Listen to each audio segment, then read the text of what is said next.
senão eu acabo esquecendo. A nossa aula da semana passada, a gente então fez uma discussão sobre o contexto, né, as características, as convenções da estética no pré-modernismo, né, não no século XX, e a gente debateu principalmente aquela obra central, né, no pré-modernismo, que aparece muito nas provas, que são os Sertões de Euclides da Cunha. Discutimos Euclides da Cunha, discutimos o Graça Aranha, né, apesar de não aparecer muito nas provas, mas a gente tem que ficar atento sempre a esses autores, né. Também vimos o Monteiro Lobato. Então, vai fechar o pré-modernismo, e até eu iria até postar essa semana para vocês uma aula que eu falei até que iria fazer, das vanguardas, mas essa aula eu preferi trabalhar com vocês, né? Se pintar alguma dúvida, você pode tirar. E aí as demais aulas ali, né, na continuidade, vou gravar algumas aulas e vou postar para vocês também, tá? Vamos lá, então, vou abrir a apresentação aqui.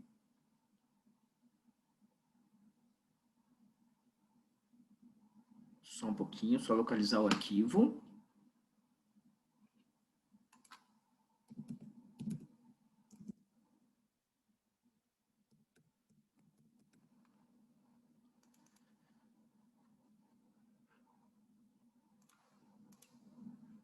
Então, vamos lá, gente.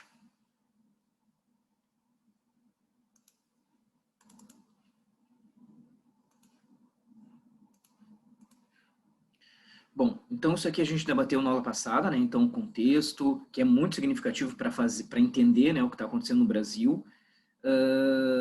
A gente entrou no debate, então, das características, os autores, vimos Euclides da Cunha, debate central aí, né? Os principais pontos nas três partes da obra, né? O cientificismo, a linguagem, que eu falei que é muito relevante. Aí tinha aí uma galeria de imagens, né, que eu coloquei para ilustrar, para a gente repercutir um pouquinho a importância e a presença, né, essa a contemporaneidade que tem não só a obra, mas a discussão, né, que é feita na obra, né. Passamos a discutir o Graça Aranha, a obra O Canaã, que a gente chegou a ver que tem a sua importância, né, principalmente no tempo, né, uma obra muito significativa, e que uma coisa que a gente definiu também, né, que esses autores, sendo regionalistas, um caminho curto muito é a questão da ambientação rural, né? Então, esse ponto aí estabelece já um entendimento e a gente ganha tempo. O Lobato, as suas polêmicas, a questão do Jacques Tatu, a questão da decadência dos cafeicultores paulistanos, né, nessa transição de Brasil. Enfim, vimos também, né, como repercutiu, né, e repercute ainda hoje a obra de Lobato, a obra, como influencia o Lobato, e todas as polêmicas que ele carrega, né, gente, que é importante também a gente entender as polêmicas, né, e a gente fez esse debate na última aula. Aí a gente chega então no Lima Barreto, né, gente, o Lima Barreto que é esse grande escritor brasileiro, e a gente eu vou tentar discutir com vocês agora, pelo menos os aspectos centrais, né, do autor.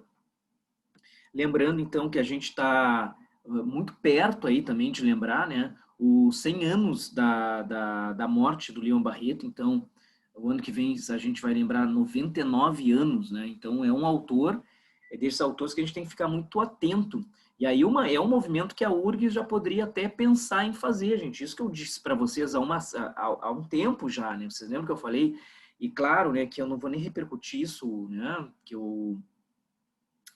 que na realidade até eu repercuti foi ontem até ali na aula das leituras, né, nas lives, das leituras, sobre essa mudança no vestibular da URGS, né, então, que era esperado, né, mas que não essas escolhas que a banca acabou fazendo 2 dias, né, reduzindo de 25 para 15 questões, isso vai mudar drasticamente expectativa de prova, entendimento, né, de como pode ser mecanismos ali de, por exemplo,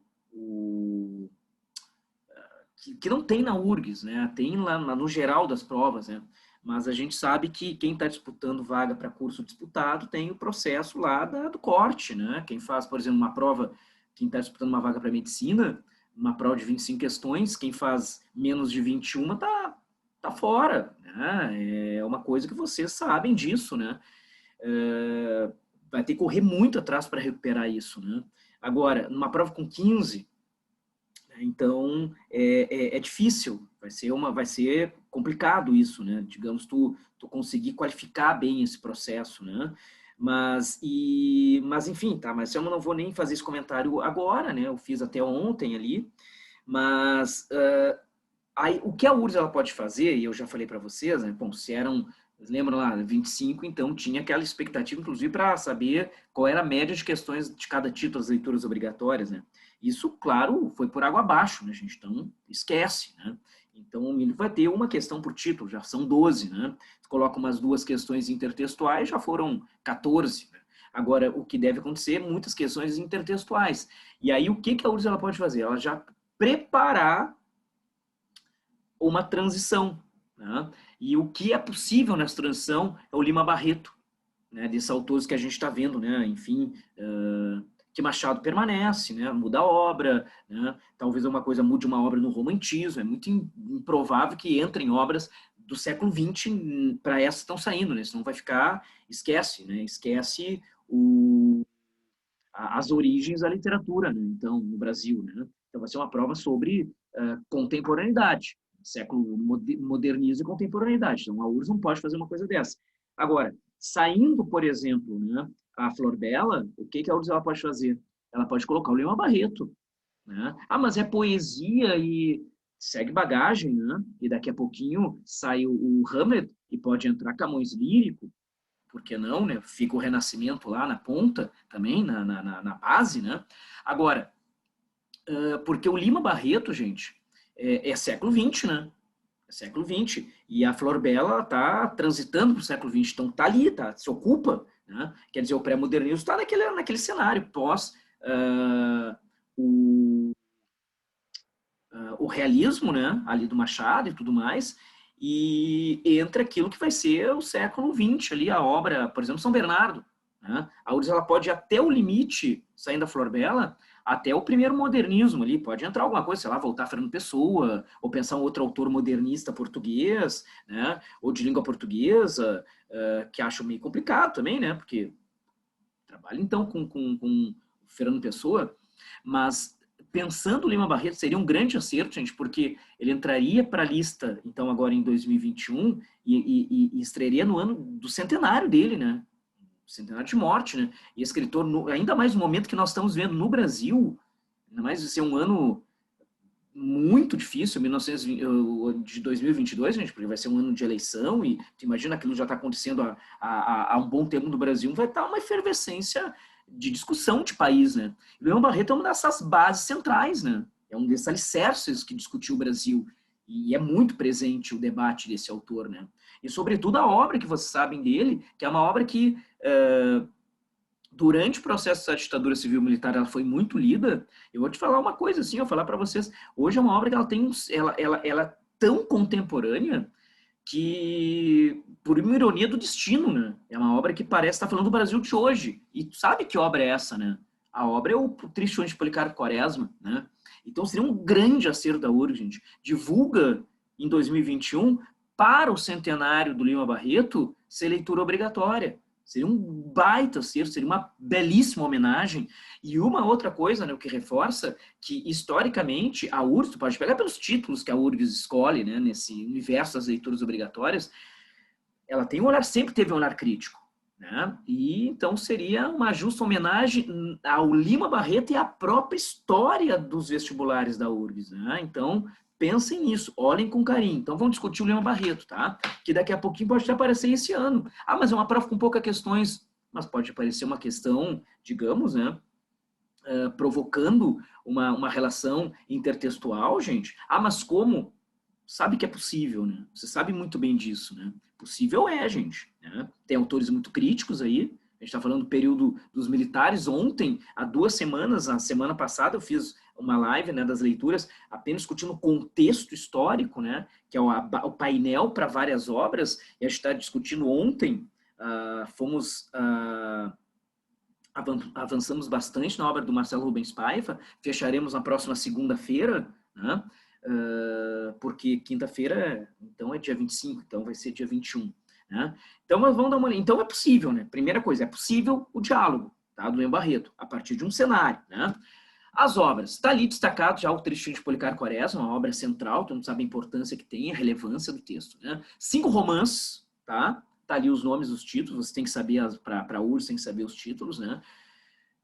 Um autor também produziu contos, né? No livro ali, ó, Histórias e Sonhos, eu destaco 2 narrativas curtas, né? Eu pediria que vocês, inclusive, anotassem aí, né, quais são os títulos, que são muito importantes, as provas elas situam, cobram, né? Já teve questão específica, mas apenas situação conceitual, né? Que é o Homem que Sabia Javanês, é um belíssimo texto, O Homem que Sabia Javanês, e é um texto sempre muito atual. Leão Barreto é um autor muito atual, né, gente, né? E Nova Califórnia, né? Então, são contos, eu estou falando de 2 narrativas curtas dentro do livro de contos, histórias e sonhos, né? Tem uma sátira política belíssima, né? Chamada Os Brusundangas, que seriam os brasileiros, né? A Brusundanga seria o Brasil. O Lima Barreto é um autor assim que ele é daquelas fontes mais objetivas em termos de análise de Brasil, né? O Lima Barreto, né? E como vocês viram também uma outra situação, o autor negro. Então a gente também tem que ficar atento a esse movimento que a URGS está trazendo os autores, né? É um movimento muito interessante que a URGS começou a fazer, né? Sempre o Machado sempre esteve presente em todas as listas da URGS, né? Recentemente houve essa condição de trazer autoras, né? Essa coisa que é fundamental, são brilhantes autoras, mulheres que produzem a literatura no Brasil, e a questão da negritude, as questões identitárias, né? Tu tens Conceição Evaristo, que é uma grande conquista, Carolina Maria de Jesus, uma outra grande conquista, né? Tá na lista da URGS, né?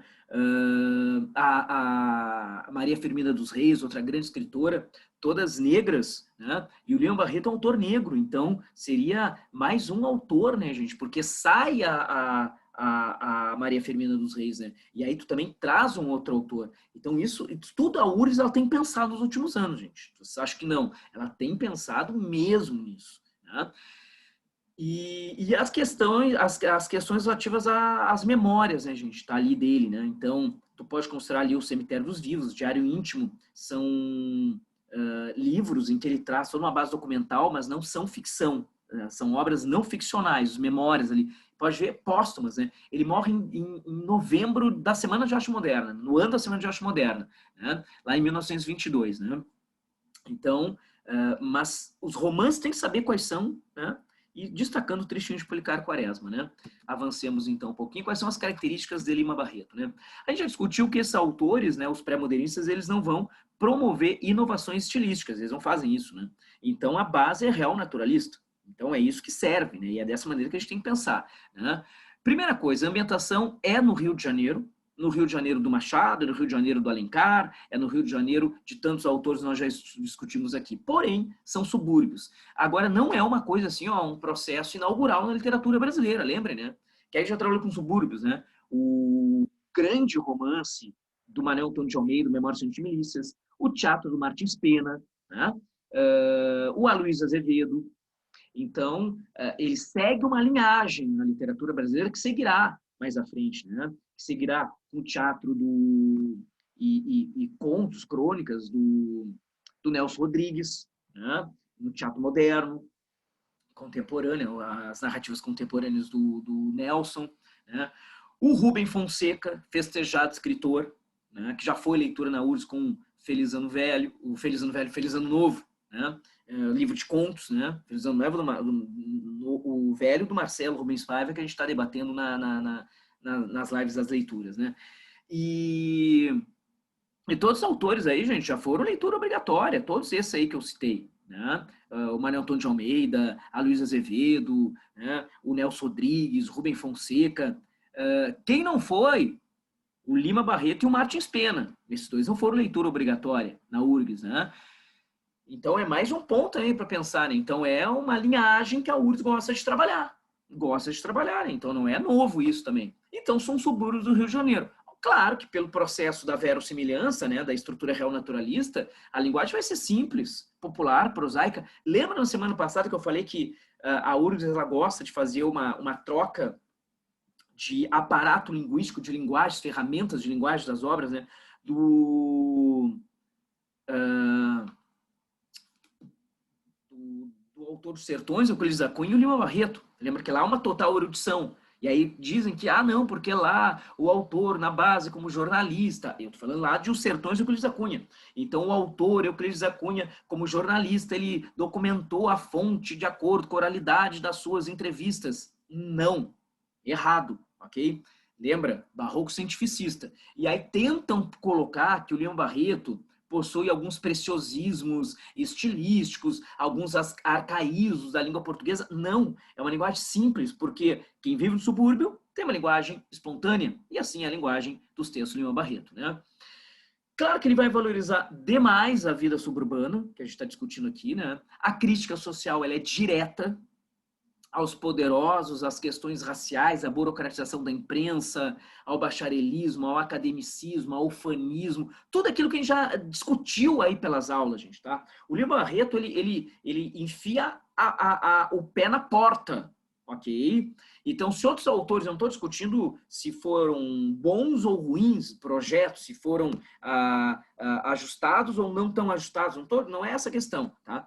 Mas quem havia feito alguma crítica, que havia colocado alguma sujeirinha embaixo do tapete, o Lima Barreto, ele não apenas ele levanta o tapete quando começa a bater a poeira e vem tudo pro alto, gente, tá?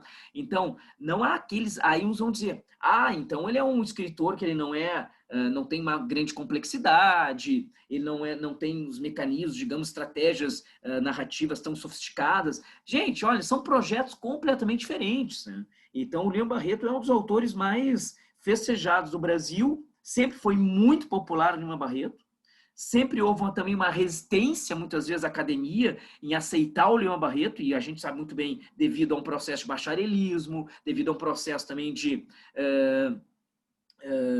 não aceitar, né, digamos, projetos literários escritos por fontes, né, digamos, de gêneros ou etnias minoritárias, em termos de direito às suas próprias identidades, né? Então, é isso que a gente percebe, gente. Então, a todos pré-modernistas já comentei isso, né?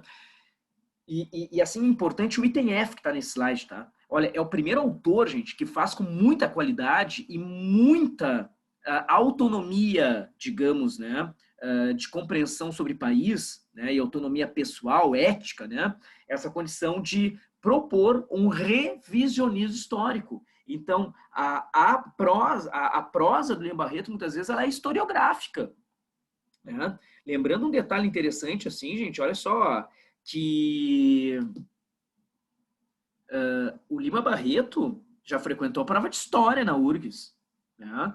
Mais de uma vez já apareceu lá. Isso é uma coisa que a prova de história ela faz nos últimos anos. Ela cobrou, por exemplo, autores que já apareceram lá. Luiz Antônio Assis Brasil, através de uma discussão da imigração açoriana, sabendo que o Assis Brasil, o autor, o gaúcho, né, nosso contemporâneo, que já foi leitura obrigatória na URGS também com o Conceito Campestre há alguns anos, se sabe que o cara tematiza a questão da imigração açoriana em alguns títulos, e aquele título a URGS colocou, tu já matava ali. Era uma questão sobre a questão relativa à primeira leva dos açorianos que vinha para o Rio Grande do Sul, que deu tudo errado. Né? Eles foram parar em Laguna. Essa obra era um quarto de legua em quadro que a URGS cobrou. Né? Colocou lá um fragmento, na prova de história, não foi na prova de literatura. Cobrou recentemente o processo de identidade, né, regional do gaúcho através do Capitão Rodrigo, do continente, lá do projeto Trilogia O Tempo e o Vento Arco-Íris, na prova de história. Cobrou recentemente, né, sermões do Padre Vieira, cobrou 3 afirmações sobre Gregório de Matos Guerra, sobre poesia do Gregório de Matos Guerra, discutindo o período colonial. Estão entendendo? Já apareceu Camões na prova de história da URGS, né, discutindo o Renascimento, a partir da perspectiva histórica dos portugueses, no texto literário. Né? Então, cada vez mais isso é presente, gente. Né? Cada vez, e deveria ter uma articulação muito maior entre os títulos, né? Muito maior, gente, né? Entre as provas, né? Essa condição de... a URGS deveria caminhar um pouco mais para isso, né? Nesse caminho de relacionar os próprios títulos das leituras obrigatórias da URGS, de literatura, poderiam aparecer, deixar em aberto para a prova de história também, vocês estão entendendo? né? Então, poderia se cobrar contexto histórico através das obras que a URGS trabalha, né, na banca de literatura. Ter maiores conexões seria um avanço interessante, né? Mas, enfim, né? Mas mesmo assim, não tendo isso, gente, está sendo oficial, sentando lá a partir de uma base programática, mas é uma concepção histórica, né? Das provas, né?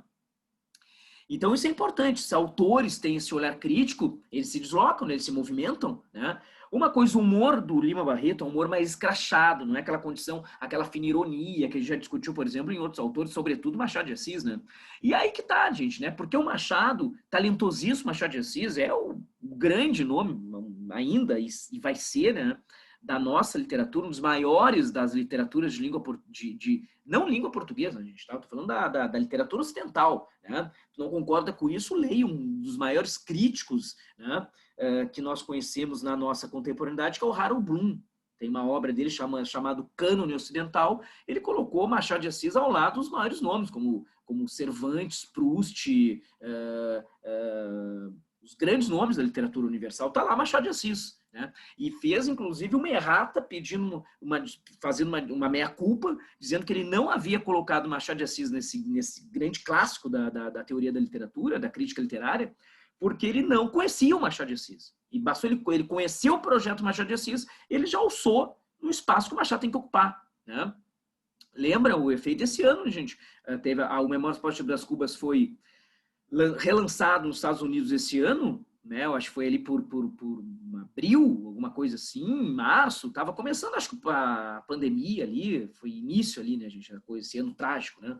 E esgotou em um dia nos Estados Unidos. Esgotou em um dia o Memórias Póstumas Brás Cubas, né?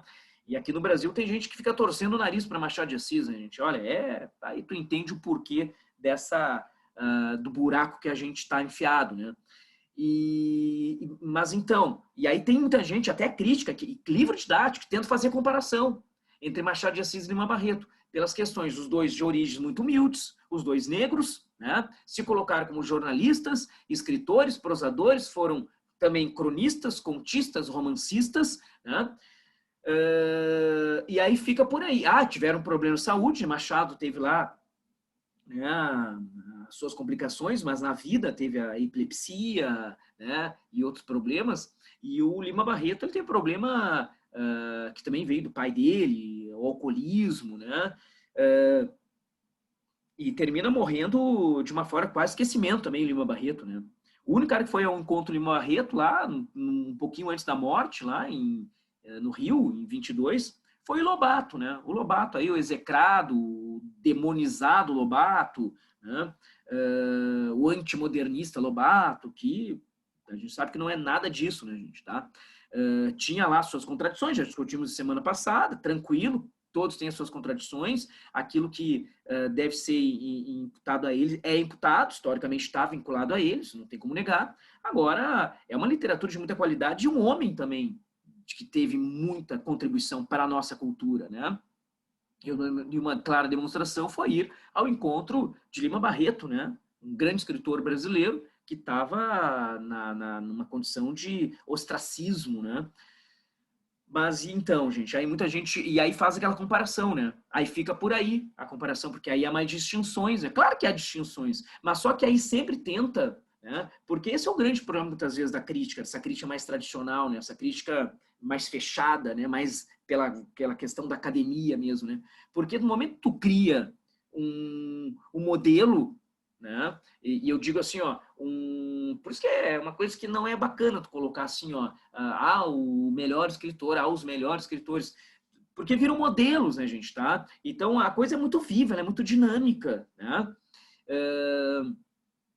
Como a gente já discutiu, né? Então, muitas vezes, o novo hoje vai se tornar o tradicional amanhã, vai fazer parte de um processo, de uma cultura erudita mais à frente, aquilo que se coloca com um processo de extrema ruptura, né? Quando está surgindo, né? A coisa é muito cíclica, é muito dinâmica, né? E aí se comenta, né, que o Lima Barreto ele não possui o estilo machadiano. E isso de uma forma pejorativa, né? Chega a falar, por exemplo, assim, que o Lima Barreto ele possui um estilo desleixado. Aí tu já começa a perceber, olha, o preconceito que se tem, gente, né? A questão, quando se coloca de um estilo desleixado, porque se quem diz isso para a linguagem do Lima Barreto, né, que o estilo dele é desleixado, não aceita, então, essa questão de uma linguagem mais dinâmica, espontânea, a fala do povo, vocês estão entendendo? Essa condição de uma linguagem mais prosaica e coloquial. Porque a linguagem do Lima Barreto, ela é espontânea, ela é mais simples, ela é prosaica, pela ambientação dos personagens, pela constituição dos próprios personagens. E as criaturas vão lá e dizem assim, não, porque ele não possui esse estilo machadiano, essa linguagem desleixada. O projeto Machado, a gente já discutiu até o porquê, né, e bastante, já discutimos o projeto Machado de Assis, 2 momentos das leituras, também nesse espaço aqui das aulas, né, gente, da história da literatura.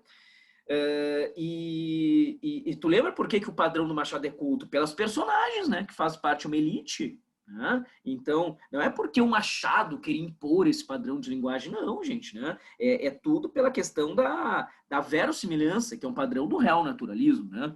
Então, isso a gente tem que pensar muito, tá? No estilo do Lima Barreto. E essas questões que eu estou trazendo aqui, as problematizações que as provas das bancas gostam de trabalhar. Né? Como a gente viu, personagens são populares, né? Subúrbios, né? Detalhe, o item 2 do aspecto H, constituição dos personagens que está nesse slide, tá? Pensa bem uma coisa, gente, tá? O autor, Lima Barreto, ele não tem a prática, assim, ó, de idealizar personagens. Ele não faz isso. Ele não idealiza personagens. Ele não constrói uma personagem, tá entendendo assim, ó? Ele vai construir uma personagem como um herói, ele vai construir ele não faz isso, até porque lembra que você ficou lá para o romantismo, né? Agora, uma coisa, cuidem bem, tá? Ele não idealiza. Agora, ele constrói personagens que, por um processo de formação e de ingenuidade, também de país, né? Passam a idealizarem determinadas estruturas, determinadas instituições. Né? Então, percebe a distinção. Isso aí já apareceu em provas, tá? Essas reflexões aí, tá? O Lima Barreto, ele não idealiza as personagens quando ele as constrói, quando ele as concebe como escritor. Mas ele concebe narrativas em que essas personagens, nas suas constituições de existências ficcionais, nas suas vidas através de ações factuais, ações de enredo, fatos fictícios através do enredo das ações, passam a idealizar determinada estrutura. E qual é o final dessas personagens? Não é bacana, porque ele é um autor crítico. Né? Então ele está falando muito desse Brasil em que as elites tinham um domínio. Não mudou muito, né, gente? Tá? Não mudou muito isso aí, né? Como o próprio Lima Barreto, numa crônica, ele chega a dizer, né? Esse Brasil imbecil e burocrático. É o Brasil que nós estamos mergulhados, inseridos aí. Né? Então, esse é um ponto importante. É a obra O Tristinho de Policarpo Quaresma, né, gente? Passa por esse mecanismo, né? Agora, uma coisa que é inovador, também pela qualidade que ele põe, tu vai dizer, mas isso aí outros autores já haviam feito, né?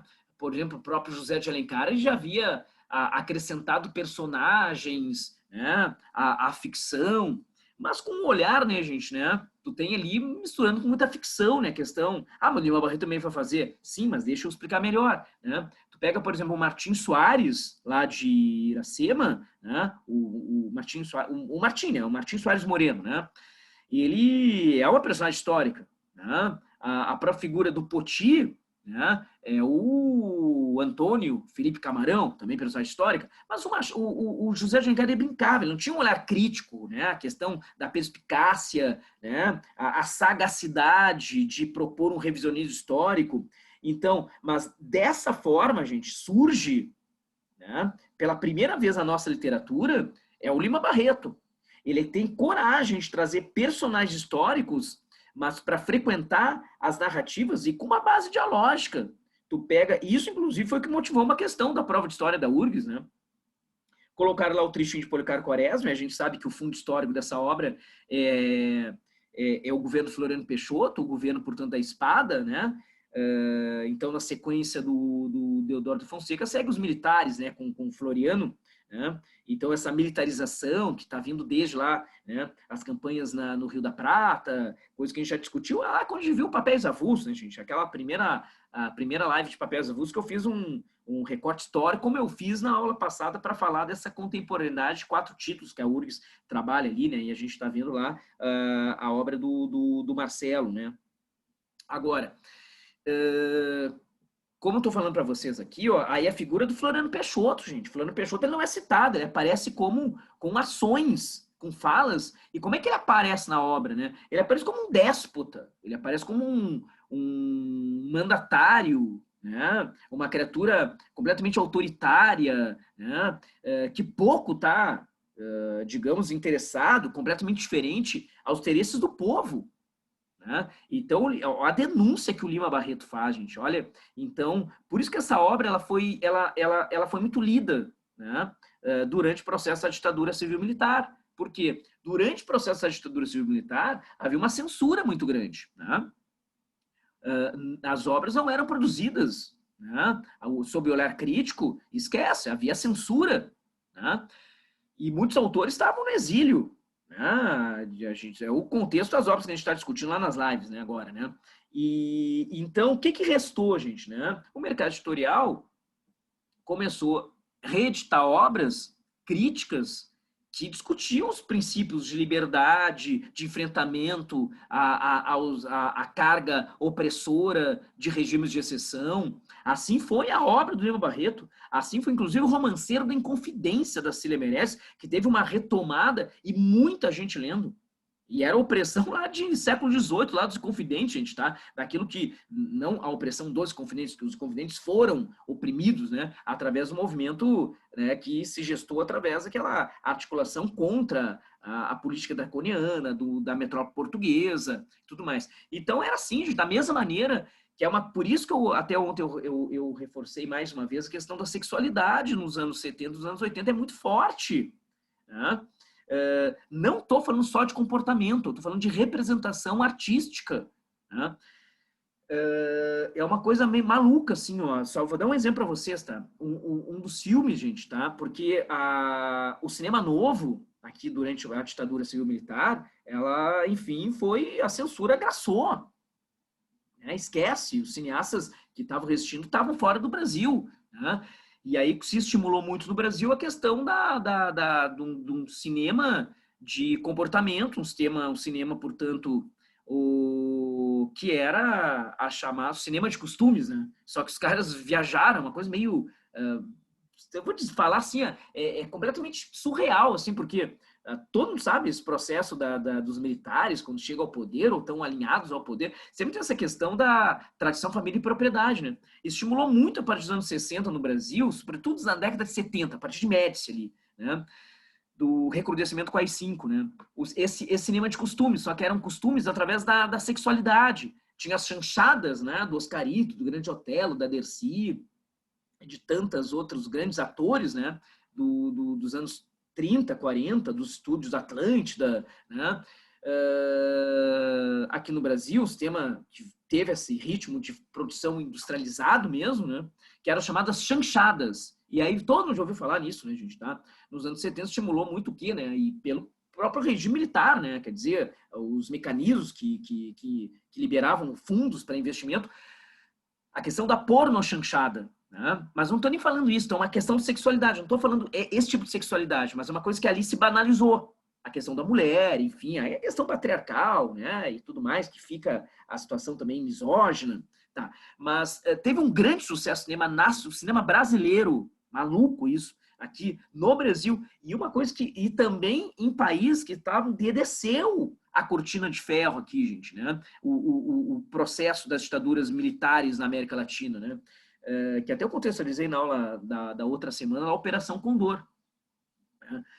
Mas foi, por exemplo, na Argentina e no Uruguai, o sucesso teve um filme brasileiro, de um grande escritor brasileiro, foi levado para o cinema. Né?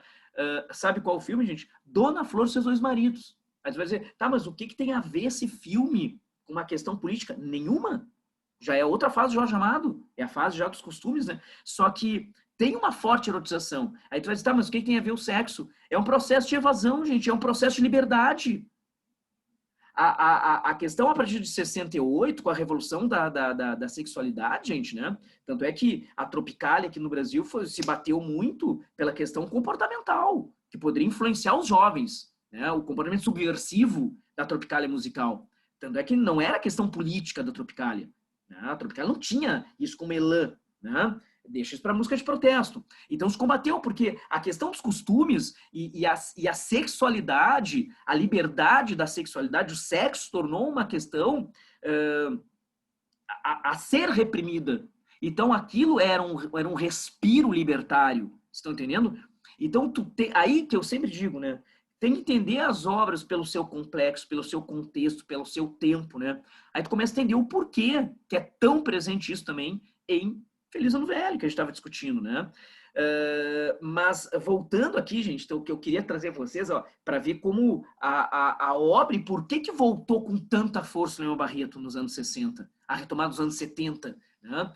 Essa presença, né, do autor pela sua crítica, pelo seu olhar, né? E então ele faz revisionismo histórico, ele faz prosa historiográfica, né? E uma outra coisa muito significativa, olha o item 4 ali, gente, tá? Há uma grande valorização do universo feminino.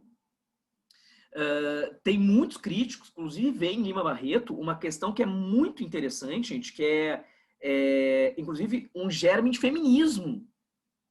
Não que ele levantasse bandeira, não, gente. Nas obras, pelas personagens. Tu lê, por exemplo, Tristinho de Policarpo Quaresma, a personagem Olga, né? E o Lima Barreto, aí que eu falo, tem que saber separar. Porque os artistas, muitas vezes, eles sabem que uma coisa são os valores que eles têm nas suas formações pessoais, e outra, se o cara tem um grande projeto literário para o desenvolvimento cultural do seu país, né, da sua comunidade, ele pode escrever algumas coisas com as quais, inclusive, ele não concorde. Isso é muito interessante, né? O Lima Barreto era um cara assim que ele era... é uma literatura extremamente popular, tanto é que essa palavra apareceu algumas vezes aí, tá? A questão do alcance popular tem Lima Barreto, é um cara muito lido, né? Mas não era um cara tão popular assim, gente, o Lima Barreto, tá? Tentar explicar para vocês, tá? É um cara, por exemplo, assim, que algumas coisas que ele vê muita importância nas suas obras, mas ele não gostava, por exemplo, de futebol, né? Ele não gostava de muitas coisas que eram muito populares no Rio de Janeiro do tempo. Ele não valorizava muito o cidadão, as questões, por exemplo, do próprio alcance e o empoderamento da mulher na sociedade, né? Agora, tu lê as obras do Lima Barreto, elas são libertárias, né? Como assim é o argentino Jorge Luis Borges, né? Era um reacionário, mas a obra dele é libertária. Rubem Fonseca era um cara que tu imagina, um cara foi delegado de polícia durante a ditadura militar. E é uma obra impressionante do Rubem Fonseca, gente, né? Então, por isso que a gente tem que saber, sabe, discernir as coisas, ter uma serenidade maior para tentar avaliar, senão fica aquela coisa, né? Senão tudo tem que ser rasgado hoje em dia, vão queimar os livros, né? Bom, gente, então, vamos dar uma olhadinha, então, aqui, ó, o Tristinho de Policarpo Quaresma. Tem um esquema aqui, tá? Depois vocês olhem com calma também. Eu só quero trazer alguns subsídios para vocês mais centrais, tá? Mas tem eu vou passar aqui para vocês darem uma olhada, tá? Tem aqui, ó, personagens principais, o familiar, a coisa tá bem minuciosa para vocês aqui, ó. As personagens, o que cada um representa. Lê com atenção, gente, tá? Há grupos de militares, né? Alguns que têm uma condição mais voltada para algo positivo, um processo mais ideal, né? Apesar de ser autoritário também, é uma coisa que ele discute, né? Os militares são autoritários, né? Então, mas tá aqui um esquema, né? Mas vamos discutir um pouquinho aqui, ó. O tema da obra, a gente está ali, né? A crítica ao ufanismo pátrio, essa condição. Lembra que eu já falei para vocês, né? Deixa eu fazer uma pergunta para vocês. Tu lembra outro autor, nesse cenário próximo que a gente está discutindo aqui, ó, do final do século XIX para o início do século XX, que tenha, portanto, também essa questão voltada para uma literatura que em algum momento, não estou falando todo o projeto, né? Como aqui também não é toda, é uma obra, né? Que ele debate isso, né? Mas que tenha proposto também em algum momento questão de ufanismo, nacionalismo, só que o Lima Barreto tem um olhar crítico a isso. Mas uma outra perspectiva alinhada à República dos Militares, alinhada a esse devaneio, né, das elites patrióticas do Brasil. A gente estudou algum outro autor nesse contexto pós-republicano, gente, ou não?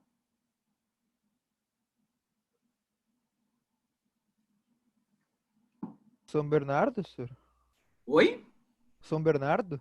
Não, não, vamos pensar assim, Pietro, vamos pensar assim, ó, dentro desses autores nós estamos estudando até agora, até o pré-modernismo, porque ali a gente já está lá no romance de 30, né, o Graciliano Ramos, Sim. né, pensando aqui na Aham. história da literatura, tá no andamento até esse momento de transição para o século XX. Ufanista, senhor? Isso, Bernardo. Olavo Bilac? Perfeito, Bernardo. Isso aí, gente, tá? Então, para ver, ó, se não fosse aquele Brasil, nós não teríamos essas expressões nacionalistas. E são perspectivas distintas, vocês estão entendendo? Eu não estou recriminando nenhum nem outro, tá? Então, aquele Brasil possibilitou esses imaginários ficcionais. Um alinhado às elites patrióticas desse Brasil republicano, né? E outro, Lima Barreto, ao processo à margem, discutindo o Brasil excluído pelos militares, excluído pelas elites patrióticas, pelas elites urbanas, né? Estes olhares, essas perspectivas, vocês têm que ter. Vocês têm que ter. Quem é que faz isso, gente? O Enem. O Enem faz muito isso, né? E uma coisa que a gente não pode perder nunca, né? Pelo menos tá vislumbrando as coisas, né, gente, né? E ainda mais agora tem o Enem, né? Então, e a própria URSS, com poucas questões, né, daqui a pouquinho ela faz uma prova, ela vai encontrar elementos temáticos para aproximar os títulos, né, gente? A gente vai aproximar para cobrar. O programa é o mesmo, a URSS não vai mudar o programa, né? Só se ela mudar o manual do candidato, daqui a pouquinho muda. Acho que não vai fazer isso, né, por um ano. Né? O que ela poderia fazer, de repente, vir à frente aí e falar assim, ó, que aí é uma filha da putice. Porque deveriam ter feito isso a porra quando estourou lá em abril, gente. Aí uma fila da putice. Tu imagina, ela vem agora e diz assim, ó, a prova sobre um caráter emergencial, um caráter, né, a partir de um ano distópico, a prova de literatura de língua portuguesa será apenas de leituras obrigatórias. Aí vai tomar no meio do olho do cu, né, dona URGS? Porque ela deveria ter feito isso lá à frente, desculpa, atrás, né, bem atrás, né, gente? Né? Porque era outra preparação, né? Vocês estão entendendo? Então, isso ela não pode fazer, ela não vai fazer. Então, ela não vai mudar o programa, ela só vai mudar o formato. Agora, tu vai ter que socar o que entrava 25 questões em 15. Né? Então, aí o que resta, né, gente? Vamos só lembrar aqui, ó. E uma coisa que é muito significativo que eu quero trazer para vocês aqui, ó, é que o ano passado, gente, não vamos esquecer disso, o ano passado, então, repercute e entra em 2020, né? Uma data comemorativa, né? A gente lembrou 130 anos do golpe do Eduardo da Fonseca, né? Da República Brasileira. Não é isso? Então, cara, tem muita coisa a ser promovida aí. Muita coisa a ser promovida. Né? E da mesma maneira que... Então, o ano passado foram 130 anos da República, da República Velha, né? E este ano são 90 anos da República Nova. Vocês estão entendendo? Então, cara, tem muita coisa assim, ó, que tu pode costurar. Vocês estão entendendo? Então, não tô falando, vai aparecer exatamente a data. Não, mas vai aparecer. E aí pode... Até o Enem pode fazer uma questão dessas. A questão do republicanismo. A questão... E tu sabe muito bem esse governo aí, né, gente? Tá? Então, que se baseia no processo da república, a militarização, né? Enfim, então daqui a pouquinho aparece um Olavo Bilac, aparece a partir desse cenário político, né? Não digo um olhar crítico, mas pode ser uma coisa que, sabe, mesmo que apareça o tweet de Policarpo Quaresma, mas uma questão moderada, você está entendendo? Uma questão, sabe, tentando trazer apenas a relevância de um título, a discutir uma época, ou daqui a pouquinho só o patriotismo de Policarpo Quaresma. Né? Então, isso, como eu já falei, para a URGS, isso aqui, ó, tinha tudo para se tornar leitura obrigatória, gente. Eu estou falando, a URGS, o autor e a URGS, eles estão sempre foram conectados, gente. Lima Barreto e a banca da URGS, né? Então seria o grande momento da URGS agora também, né? Fazer essa homenagem também ao próprio histórico de questões, né?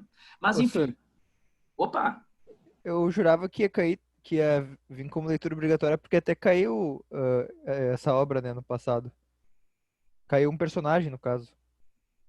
Não sei se tu te lembra. sim, exato, né? Então, mas é aquelas coisas, né, que e a URSS às vezes ela vai, como é que eu digo assim, ela vai cercando, né? Ela vai meio que sondando, né? Então, pode se tornar, né, para 2022, né? E alguma coisa pode repercutir agora, sei lá, né? Então a gente tem que ficar meio que atento, porque teve uma questão sobre o Ricardo Coração dos Outros, né? Sobre a personagem, uma questão bacana, foi, como eu falo para vocês, o que teve de muito legal na prova da URSS esse ano foi essa questão, a distribuição das questões, né? Ela distribuiu bem o conteúdo. E aí, cara, aí, olha, e aí não é culpa da URSS, gente. Aí a gente tem que entender, reduziu para 15 questões, 2 dias, é pensar o melhor, enfim, né? É torcer para que faça questões de qualidade, questões complexas, né? Isso que a gente tem que torcer agora. Mas aquilo que a URSS ela acertou em 2020, ela não tem nem como acertar agora em 2021, porque ela não tem ela não tem nem espaço para fazer isso, né? Então, o que eu tô insistindo agora, pelo o que eu acho, eu tô falando até por muitos anos, gente, tá? Preparar para os vestibulares da URGS, tá? Muitos anos mesmo, né? A URGS, na prova de literatura, ela vai trabalhar com muita questão intertextual. Muita questão intertextual, gente, tá? Então, assim, ó, pensa, uma questão sobre Hamlet será, aí sim, uma questão sobre Renascimento, sobre Barroco. Então, você pode colocar ali, socar ali. Né? Uma questão sobre o Úrsula, que vai ser a segunda questão da prova, é uma questão sobre romantismo. E se não for uma questão sobre romantismo, será uma questão sobre a questão da negritude, a questão do gênero, a questão da mulher, do empoderamento da mulher. E aí ali tu pode colocar, já arrancar a prova, e aí ela pode aparentemente ser um pouco estranha. Tá? Porque pode aparecer o início da prova, pode abrir a prova da URGS 2020, e tu sabe que a gente já discutiu isso aqui, então pra ti não vai ser estranho. Tá? Pode abrir a prova e tu já sabe até para onde vai encaminhar. Tá? Eu vou fazer uma pergunta agora a vocês, tá? Eu vou jogar aqui, seria, o que vai aparecer?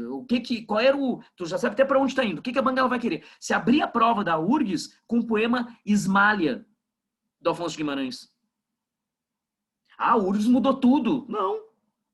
O que se apareceu o poema Ismália do Afonso Guimarães, gente? Do simbolista Afonso Guimarães. Quando tem que aparecer lá, o início da prova, que não pode começar no século XIX a prova, vocês estão entendendo? Porque a prova da URGS é como a prova de história, né? Ela segue a periodização, é das origens à contemporaneidade.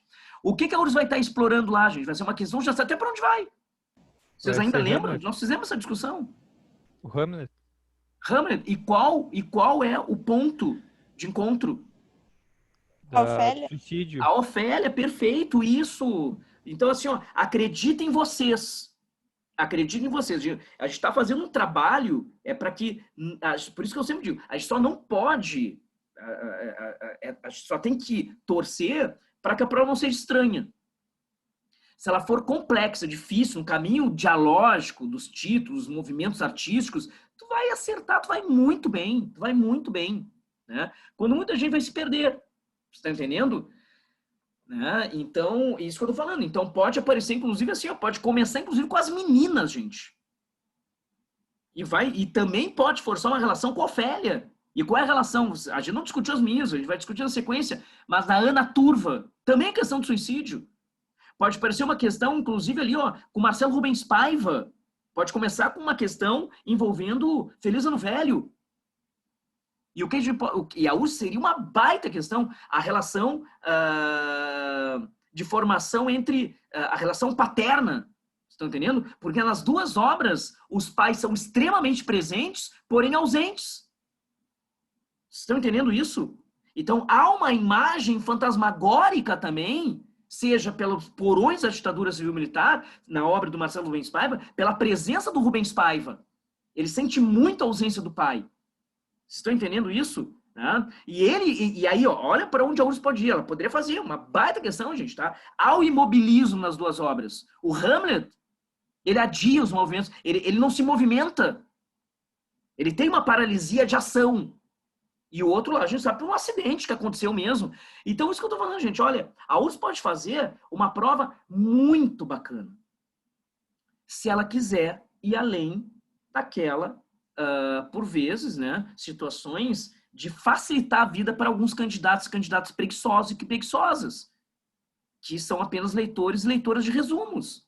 Né? Agora, vocês estarão muito bem preparados. Tá? Muito bem preparados. Bom, e aí tudo gira em torno do Policarpo Quaresma, gente, nesse título aqui. Né? O Quaresma, ele é subsecretário do Sinal da Guerra, ele até pelo convívio com os militares, né? Então ele desenvolveu o gosto pelas questões do país. Ele, na realidade, assim, ó, ele não é apenas patriótico, né? Ele é um cara que ele desenvolveu uma aversão por tudo aquilo que vem de fora. Então ele é xenófobo, tem essa questão muito, né? Pelo autoritarismo no país, né, por essas criaturas que ele é uma coisa muito importante, eu digo para vocês aqui, ó, e corajosa o Lima Barreto, porque ele coloca os militares assim, gente, ó, abaixo da linha da mediocridade. Se tu já leu essa obra, a crítica do Lima Barreto, ele estabelece, ó, são medíocres, e a rigor da história política do Brasil, gente, os militares sempre foram medíocres no Brasil. E aí se criou essa imagem, eu não sei da onde, que os militares eles são competentes como gestores. Quebraram o Brasil. Os caras onde eles metem a mão, eles só fazem merda. Os caras não vão nem pra guerra. Se vai pra guerra, tem que mandar uma força só pra capinar. Estão entendendo? Então, essa é a realidade. Tu vê os militares do Brasil repletos, tu vê aí, né, do governo, né, os caras são lá, né, repletos de medalhas. Que medalhas são essas? São burocratas, gente. Nunca foram em guerra nenhuma. Estão entendendo? Então, é um bando de mutley. Estão entendendo? Medíocres, né? Então, e o Lima Barreto, tu lê a obra, cara, é uma porrada esse título, né? E o Policarpo Quaresma desenvolveu esse amor por um Brasil, um amor assim, mas, sabe, ingênuo, exagerado, ufanista. Né? Aí já é uma crítica até do autor aos procedimentos do romantismo. Estão entendendo? Aos procedimentos do romantismo. E aí, gente, também dialoga, tu lembra? Isso pode dialogar com qual título do Machado de Assis e Papéis Avulsos? Tu lembra? Que tem um conto que é uma crítica muito forte no Machado de Assis, né, a mecanismos românticos de idealização, de sentimentalismo, as coisas anacrônicas. Vocês lembram? E a figura é entediante, porque esse Brasil entediante, esses militares são entediantes. Né? E é um militar. Vocês lembram? Qual é o texto? Chinela turca. A chinela turca. Perfeito. Né? A relação lá do Major Lupo Alves. É patético. Então, quem tem um olhar crítico sobre o Brasil, gente, né, sabe que os militares no Brasil sempre foi um cabideiro de status, né, e subverter o status quo, porque é um bando de golpista ainda. Né? Então, isso, olha a relação, gente, pode pegar, pode pegar. Claro que é difícil repercutir de novo na URSS, que apareceu, mas daqui a pouquinho uma prova já preparando 2020 e 2022, gente, tem que ficar ligado nisso, né, gente? Tem que ficar atento nisso, a isso, né? Mas, enfim, né? E aí o Quaresma é esse cara, ele vive sozinho, desculpa, ele não é casado, ele vive só com uma irmã, né? No bairro do São Januário, né? Subúrbios do Rio de Janeiro, e vive lá há muitos anos, né?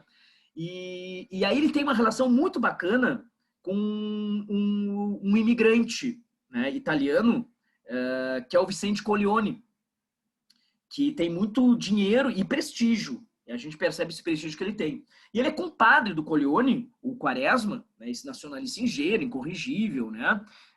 Mas é boa gente, é um homem bom, sabe? De coração, o Policarpo Quaresma. Não é um sacana, o Policarpo Quaresma, né? É aquela imagem de um brasileiro, mas não é o cidadão de bem. Não é o cidadão de bem. É um cara, assim, que ele acredita no Brasil, né? Não é que ele acredite, digamos assim, ó, ideologicamente nos militares. Ele acredita no Brasil, né? De uma forma muito ingênua. Tanto é que ele passa a estudar, só para ter uma ideia, ele só na sua biblioteca só tem autores brasileiros, autores nacionais. Ele só se alimenta com aquilo que é plantado em solo brasileiro. Ele só se veste com tecido brasileiro. Vocês estão entendendo? Em determinado momento ele se interessa pela cultura brasileira, né? Pelo folclore brasileiro, pelas lendas brasileiras, pela música dos índios, né? Ele se interessa, por exemplo,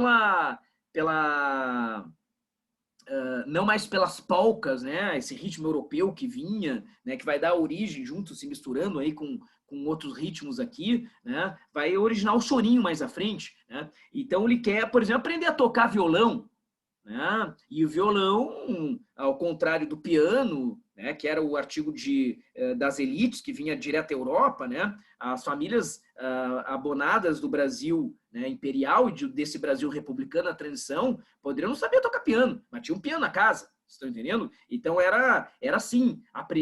Muitas pessoas, famílias tradicionais aqui do Brasil, né? Inclusive a primeira língua que falava em casa, né? Não era a língua portuguesa, era o francês.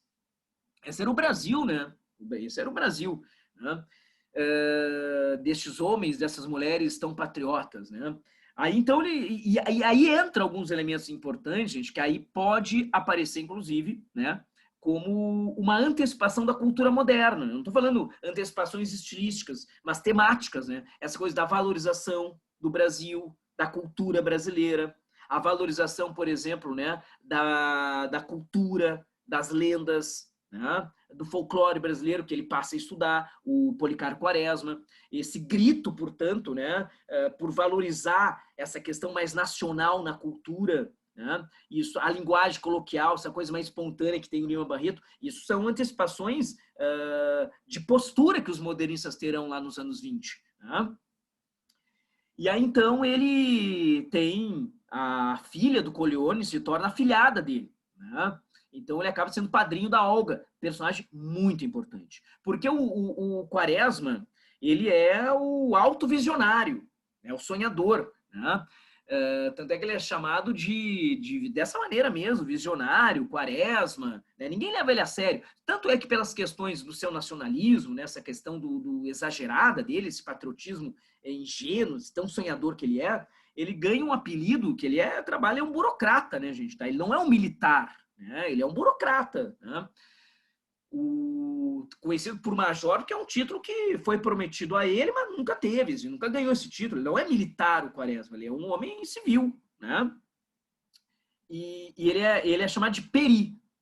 Então, mais uma vez, reforça esse olhar do Lima Barreto, né, de ser crítico ao período, né, dos românticos, aquele nacionalismo, aquele ufanismo da primeira metade do século XIX, e que também voltou esse ufanismo que a gente já discutiu aí, né, pela questão dos militares na República Velha, né.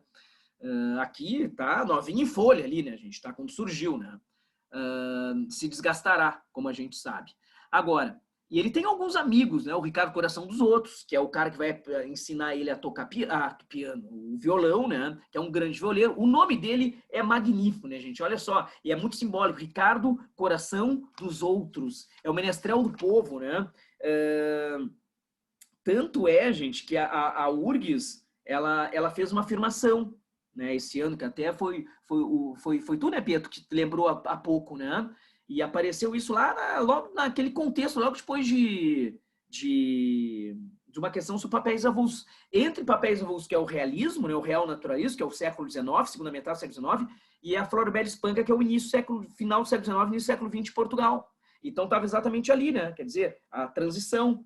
E aí a URSS colocou assim, ó, vou ler para vocês, me digam se isso serve para o Ricardo Coração dos Outros, né? Num contexto de obra, num contexto do Policarpo Quaresma, que busca exatamente as lições de violão para ele se aproximar dessa cultura popular, né? Que era um cantador de modinhas, né?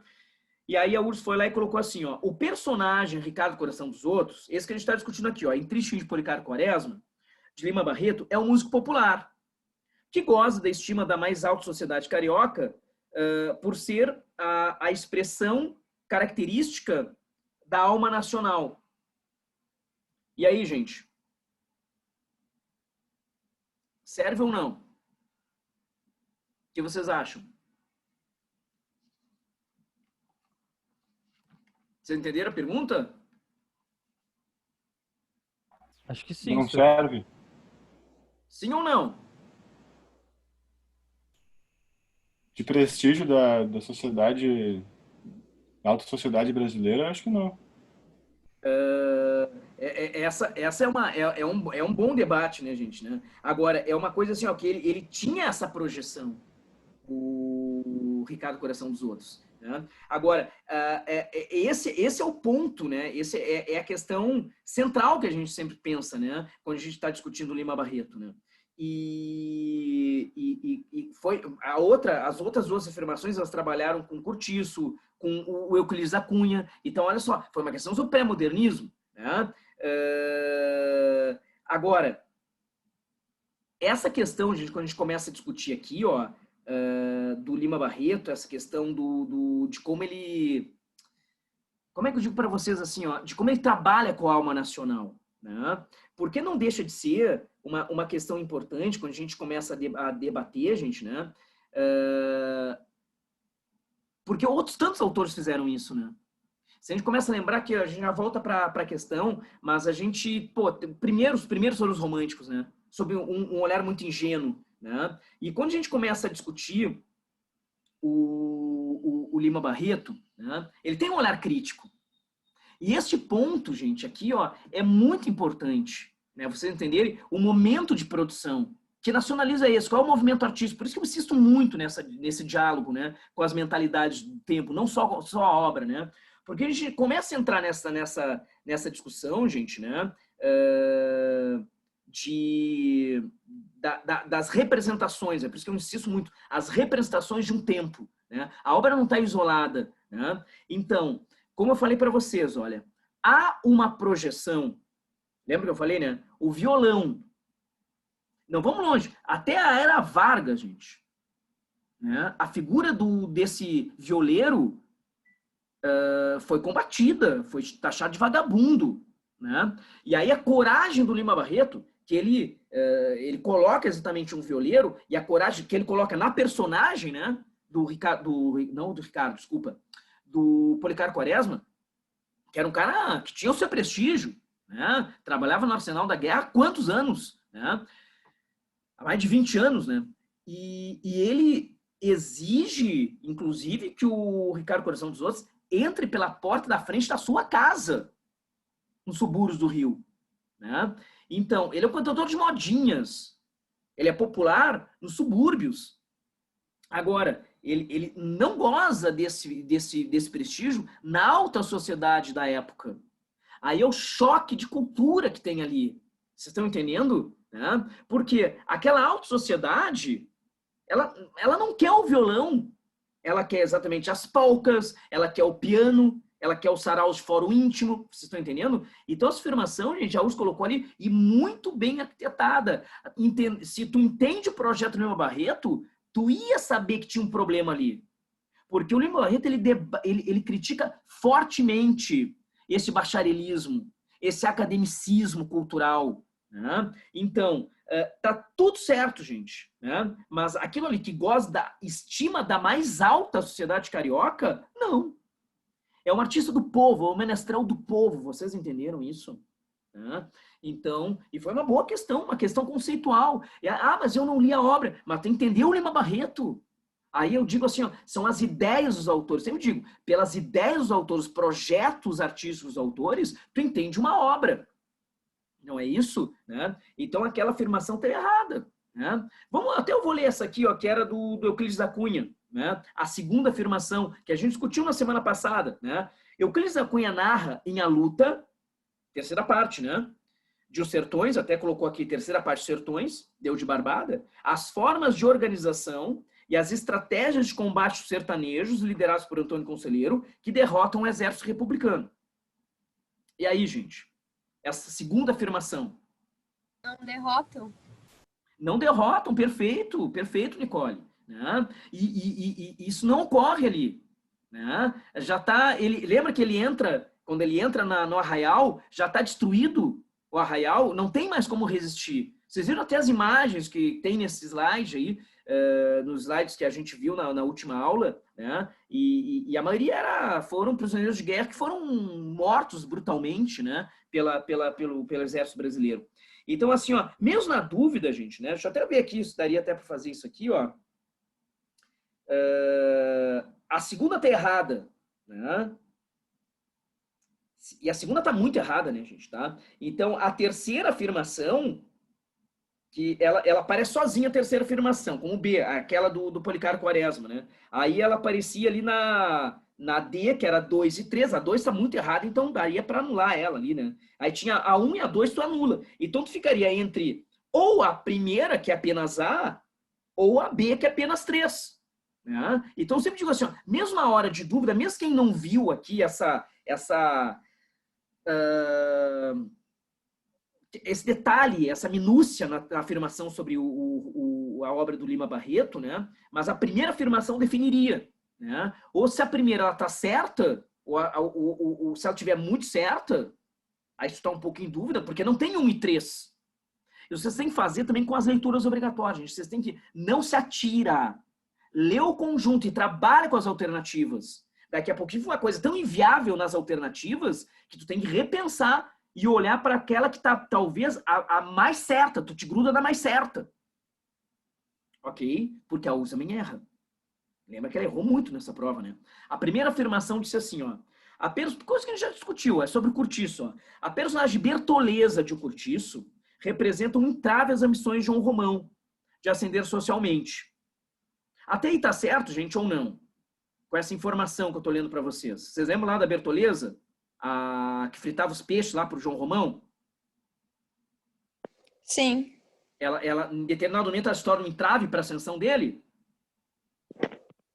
Sim. Sim. Sim, né? Lembra que ele entrega até ela, né? Tá, então vamos ver agora a segunda informação, tá? Dessa afirmação. Razão pela qual ele planeja devolvê-la ao seu antigo senhor, na condição de escrava que era. E aí? Sim, ele até chama os guardas lá. Exatamente. Então a primeira tá muito certo, né? E aí quando tu olha para as afirmações e não tem 1 e 3. Essa é a típica questão, gente, tá? Que quem tem essa mentalidade salvou uma questão errada da prova da URGS lá de São Bernardo. Porque se tu olhava para as alternativas, tu via que não tinha como ajustar. Né? Então tu tem que analisar o conjunto das alternativas. Então eu pergunto para vocês, a primeira ou a terceira ela é mais certa? Porque não tem 1 e 3. Vocês estão entendendo? Então, cara, tu te gruda naquilo que é o mais óbvio. É aquilo que é nota de rodapé. Vocês entenderam? E depois tu vê. Certo? Não compra a briga. Te gruda naquilo que é o mais óbvio. Aquilo tem mais certeza. Sim. Eu me lembrou agora, o Ricardo Coração Doce me lembrou, acho que é Jazão, não é o nome do cara lá? Do Gota d'Água. Ah, sim! Só que eu acho que a diferença é que o Jazão, ele pegou esse prestígio do alto escalão, né? Sim, ele se vendeu, né? Na Aham. realidade. Né? E ele aceitou, né, a condição lá do que era o pai da Alma, né? Que era o cara que era agora me fugiu o nome da personagem, que era quem detinha, que era o dono lá da Vila do Meio-Dia, né? Mas era um cara que tinha grande projeção popular. Só que ele, mas mesmo assim, ó, mas mesmo assim como músico, assim, ó, deixa eu ver aqui, ó. Não, mas aí para ele serviria aquilo, porque ele gosta da estima da alta sociedade carioca. Sim, não, aí serve. Aí para ele serviria, né, na peça Gota d'Água, né? Aqui para o Ricardo Coração dos Outros, não. Mas lá para ele, sim, porque ele passa a frequentar, tanto é que ele não vive mais na vila, né? Ele vai casar exatamente com que era o maior especulador imobiliário ali, né? Aí lá pro Jazão serviria, sim. Bem lembrado, Pedro. Né? E aí tá colocada a obra, né, do Policarpo Quaresma nesse sentido, né? Então, para ver, essas questões todas que a gente debate, a URGS, ela cobra, gente, de uma forma ou outra os vestibulares cobram. Essa é uma questão, por exemplo, aqui, ó, que tranquilamente o Enem pode fazer, gente, né? Só que o Enem não vai fazer afirmação solta. Tu sabe que não é assim, né? Aí vai ter um texto que motiva, né? 1 ou 2 textos ali. Mas o debate que a gente faz aí, tu sempre faz assim, ó, associa a obra ao projeto, gente, e ao tempo. Sem isso, olha, qualquer coisa pode ser qualquer coisa, gente, né? Então evita esses equívocos, né? Que aí tu tá bem preparado. Acredita nisso, tá? Vocês estão muito bem preparados, gente, para o tipo de prova que vir, tá? Que aparecer para vocês, vocês vão ir bem. Agora, o Quaresma, deixa eu falar para vocês, ele desenvolve, isso, só o ponto central aqui, ele desenvolve 3 projetos para o Brasil. Acho que não está nem aqui, não está aqui, eu vou falar para vocês, tá? O Quaresma, em determinado momento, ele desenvolve 3 projetos para o Brasil. O primeiro projeto é um projeto cultural, né? Então, ele passa a defender, olha, é uma coisa meio maluca, né? Ele passa a defender a cultura popular e, sobretudo, claro, isso aí nacionalmente, ele faz essa defesa diante do Congresso Nacional. Ele é assim, ó, aí é patético, né? As criaturas riem dele, chamar de visionário, ninguém leva ele a sério. Né? Ele defende a língua tupi como língua oficial do país. Ele estava estudando a língua tupi, de uma forma com esmero, estava lá, né? É ridicularizado, né? Então, a primeira proposta, o primeiro projeto para o Brasil são 3. O primeiro projeto é desenvolvimento da cultura brasileira, um projeto para a cultura, um projeto linguístico para o país. Assim, gente, é bacana valorizar a língua nativa, sim. Agora, não dá, né? Depois, passados aí, né? Vamos combinar, 400 anos de domínio também linguístico, né? Tu impor uma língua, né, nativa como língua oficial, aí é uma coisa que é uma coisa que não tem sentido, né? Então ele é ridicularizado, né? Aí ele segue a vida, né, lá nas atribuições burocráticas, só que ele era um cara assim que ele era muito dedicado, né? As questões dos seus estudos, né? Chegou em determinado momento o próprio violão, ele não tinha habilidade, né? Já estava meio tabacudo, né? Para aprender, e aí então ele pediu para o Ricardo Coração dos Outros, ele só queria escutar as modinhas, né? E aí tem uma passagem lá que é muito emblemática, ele diz assim, ó, pro Ricardo Coração dos Outros, né? Que ele diz que chega, olha o que ele diz, chega destes versos penteadinhos, limpinhos, perfumadinhos. É uma clara indisposição do Lima Barreto, através da boca da sua personagem, com a cultura que prevalecia no Brasil, né, no tempo de produção. Tu lembra o que era hegemônico na cultura brasileira, na cultura literária do país, né, que tinha os versos limpinhos, penteadinhos, arrumadinhos, que seria o processo da forma perfeita, né? Tu lembra? Parnasianismo. Então, aí é uma postura moderna, gente. Isso que é significativo nos pré-modernistas. Eles têm, sobretudo, uma postura de enfrentamento, que vai ser a tônica, né, dos autores de 22, né? E aí, então, ele estava lá no subsecretário nacional da guerra, ele trabalhava direto, né, com o subsecretário e dali ia direto para o ministro da guerra. Então, era uma função burocrática importante na mediação, né, das atribuições bem burocráticas ali, né, das questões funcionais do dia a dia. E aí, então, para ele continuar exercitando a língua tupi, depois da coisa patética, né, que ele fracassou naquele projeto que ele desenvolveu para o país, então qualquer circular interna, ele traduzia para o tupi e engavetava, né? E mandava lá para o oficial, né, que era imediato a ele, superior a ele, então ele enviava a circular em língua portuguesa, tá, mas engavetava em tupi. Aí um dia ele estava tão atabalhoado, estava tão pressionado pela rotina, com tanto trabalho, a demanda estava se intensificando, e o que ele fez? Ele inverteu, ele não se deu conta. Então ele engavetou a circular língua portuguesa e mandou para o oficial da guerra, né, que era superior a ele, que ia direto para o ministro da guerra, ele mandou a circular em tupi. Aí então, o Peri, né, já tinha essa pecha, né, essa condição da condição de ser sonhador, desse patriotismo exagerado, né, ter feito aquela proposta absurda, né, diante congressional. Então, aí o oficial, né, o ministro da guerra chegou, vou demitir, não tem... E o cara tinha mais de 20 anos prestados, né, tá, para o Brasil, como burocrata, como essa condição do caminho, né, como funcionário público que era, né.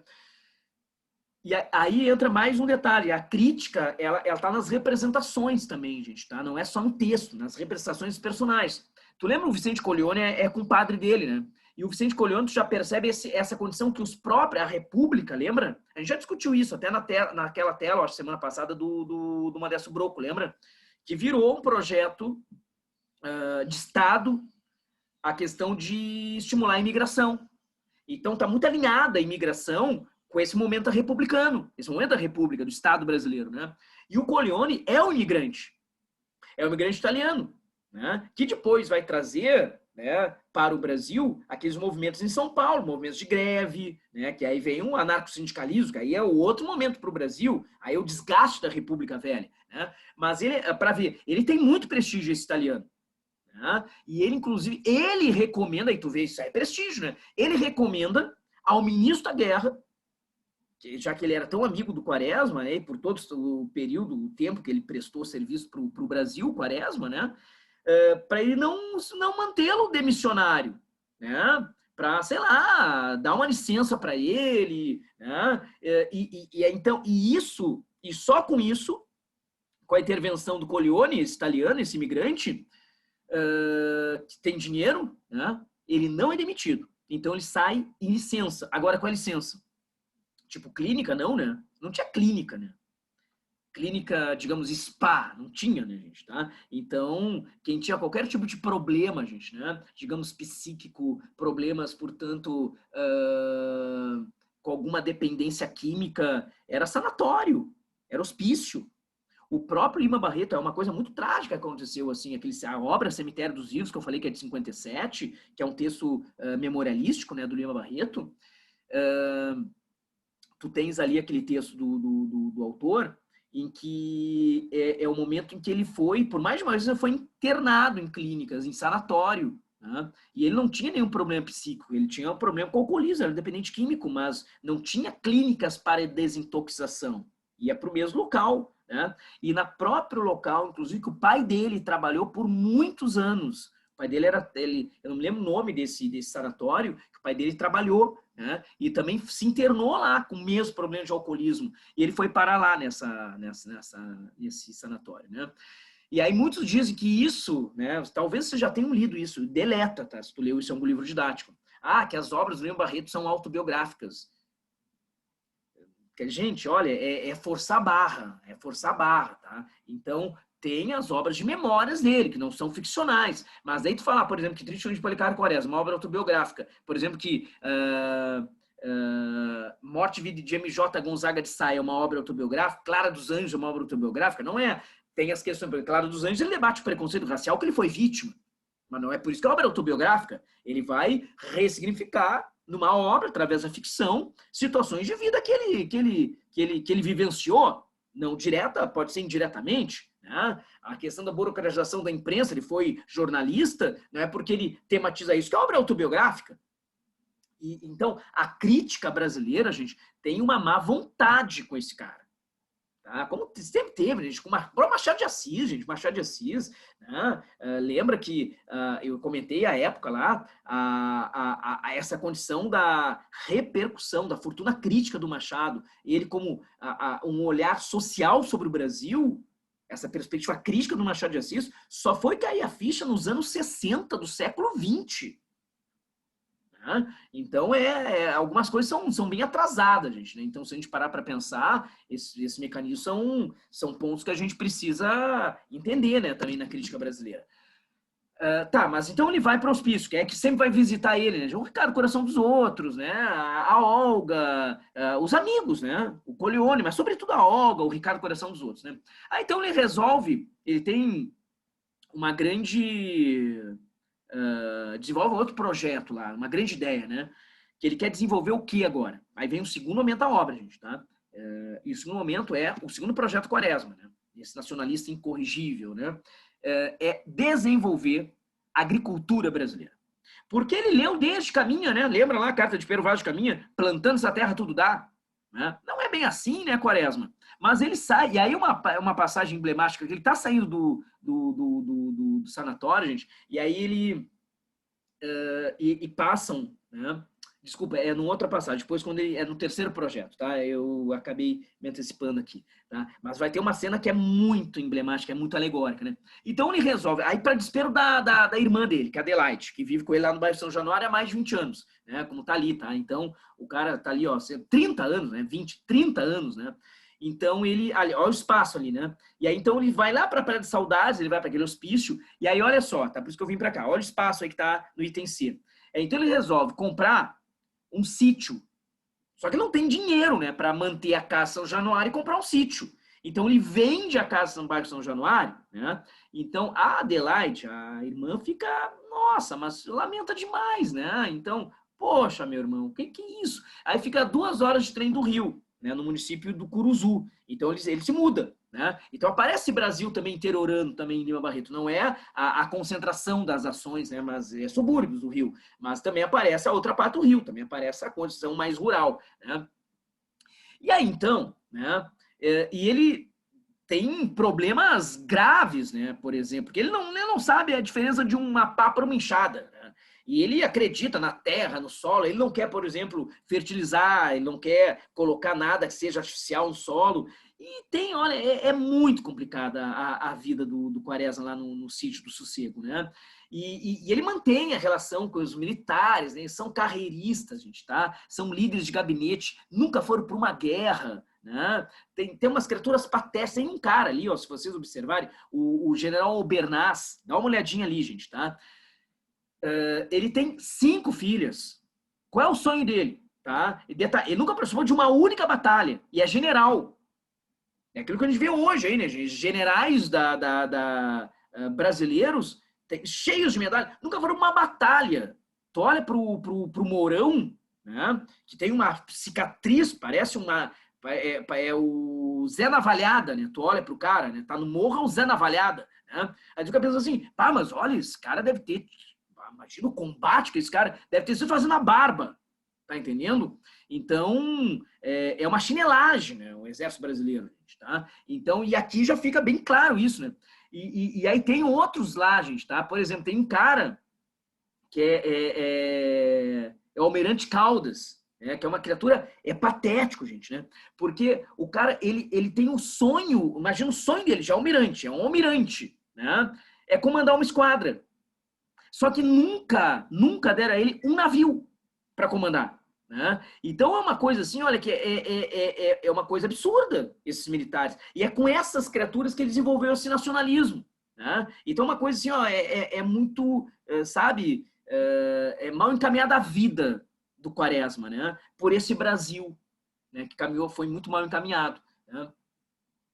E aí, então, ele tem problemas, né? Ele vai ter problemas com a política também. Aí o Lima Barreto começa também a denunciar esses elementos, né? Lá mesmo tem um jogo político no município que eu falei para vocês ali, né? De Curuzu, né? E ele começa a ser atacado, que é um cara que vem de fora, e ele não quer se envolver com a política. Só que em meio a tudo isso, gente, tá? Ele tem muita dificuldade para plantar, tem uma cena patética dele, lutando contra as formigas, aquelas saúvas, né? E então ele tenta matar uma tarde inteira de bunda para cima no sítio, tentando matar a saúva, né? E aí depois tem uma passagem lá no Macunaíma do Mário de Andrade, quando o Macunaíma recém chega em São Paulo, branco, já o Macunaíma branco, e aí ele numa praça, ele sobe no monumento, e ele faz um discurso que lembra o Quaresma, gente, né? Essa questão desse nacionalismo, né? E ele diz assim, ó, pouca saúde e muita saúva, os males do Brasil são.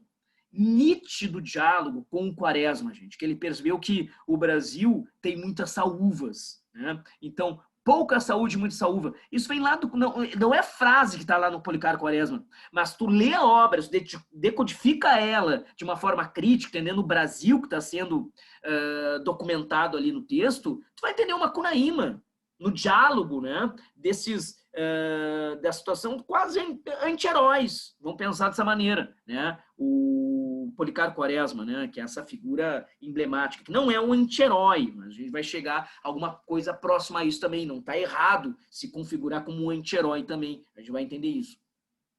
Aí então ele decide, aí tem um momento lá com a Olga, que a Olga, ela está conversando com Quaresma, E tá, em meio a tudo isso está estourando a revolta da Armada durante o governo Floriano Peixoto, né? Os marinheiros revoltosos voltam, né? Eles tomam algumas embarcações e voltam os canhões, né? Contra o Baía da Guanabara, ameaçando bombardear, né? Vocês estudam a história, né? A revolta armada. E que vai ser violentamente coibido, né? Pelo Floriano Peixoto, né? E só que antes disso, né? Que ele vai desenvolver o terceiro projeto para o país, né? Primeiro, então, é de linguagem, é cultural, então a questão do tupi, né? Como língua oficial do país, é um processo mais linguístico-cultural. O segundo é agricultura. E nesse segundo momento ainda, aí ele começa a perceber que tem muita gente que está passando pelo sítio, né? Na estrada, né? Enfim, que até atravessa parte da sua propriedade, né? E que está migrando, as pessoas brasileiras, essas famílias, né? E aí a Olga faz uma reflexão, olha o papel da Olga. Surge pela primeira vez, então, a consciência social, né? Numa personagem feminina. Não estou dizendo que, então os demais escritores avacalhavam a mulher, não, gente. É um processo que a gente tem que entender, um processo de, sabe, de construção, né? O Machado desenvolve as questões de psicologia, de comportamento, né? A questão psicológica. O Alencar, né, de uma forma inverossímil, construiu os perfis femininos, né? Agora, olha a Olga. Reflexão da Olga. Ela, vou parafrasear, né? Ela diz assim, ó, por que tem tanta gente com pouca terra, ou quase sem, né? No caso, as pessoas estão apenas migrando, né? Passando pelas terras do padrinho dela, com o padre do pai. E então, ela diz, por que tem muitas pessoas com pouca terra e poucas pessoas com muita terra? Então, o que ela acabou de constatar? Estrutura fundiária injusta, não é isso? E aí o que acaba acontecendo quando estoura a revolta armada? O Quaresma, ele desenvolve o terceiro projeto para o país, e ele vai entregar, inclusive, em mãos lá para o Floriano Peixoto, né, que rasga o seu projeto, ele nem acredita naquilo, isso deve ter sido apenas um mal entendido dele, rasga para pegar uma página lá, porque ele precisava rascunhar uma coisa para uma circular interna, pela burocracia do dia, né? Então, olha como o Floriano Peixoto ele aparece na obra, é um déspota, tá entendendo? Então, é um autoritário, né? É uma criatura que indiferente, né, aos projetos do povo, para o povo, né, enfim, essas questões todas. E então o terceiro projeto é fortalecer a República Brasileira. Então ele escreve uma carta de punho para Floriano Peixoto, né, pede força, energia, e que ele está indo, ele vai se integrar à República, né, ao Exército, e para lutar contra os revoltosos da Armada, né? E aí, antes dele ir, portanto, viajar, retornar, né, para o Rio de Janeiro, né, ele faz, em parte, não em todos, mas em parte das suas terras, ele promove uma pequena divisão. Então, ele faz reforma agrária nas suas terras. Olha que são as obras dos pré-modernistas, gente. E lá, quando ele já está, né, trabalhando, né, como oficial de guerra, né, o Policarpo Quaresma, então ele está lá na Ponta do Caju, que é a sede do batalhão, né, em que os militares, né, parte daqueles revoltosos, eles eram enviados, né, para a Ilha das Cobras também, depois a Ilha das Enxadas, e lá e aí ele fica sabendo que, escuta alguns boatos, que sem direito, inclusive, a um tribunal militar, a defesa, eles estavam sendo fuzilados pela República Brasileira. Aí o Policarpo não acredita nisso, né? Ele acha que tá em desacerto, né, e tudo mais. Ele escreve, portanto, né, uma carta, mais uma de punho, para o Floriano Peixoto, dizendo que o Floriano tinha que dar um jeito nisso, esses boatos tinham que acabar, isso só faz enfraquecer a República. Olha como ele não tem o menor senso de realidade, ele vive numa bolha, né, tá? Patriótica esse cara. E então o Floriano Peixoto, quando recebe aquela carta, sabe que esse cara aqui é um oficial enfim, de guerra, ele está sabendo muito, e ele dá ordem para prender o Policarpo Quaresma. Ele vai ser preso, o Quaresma, e vai aí ter um momento a sua consciência que vai aflorar, ele vai se conscientizar que o Brasil que ele acreditou nunca existiu. Aí o triste fim. Você lembra que quando a gente viu São Bernardo, final daquela aula dos painéis de São Bernardo, das lives, né? Eu fiz a leitura do final de alguns fragmentos de Policarpo Quaresma. São páginas duríssimas, que tu só encontra par no São Bernardo Graciano Ramos, gente, tá?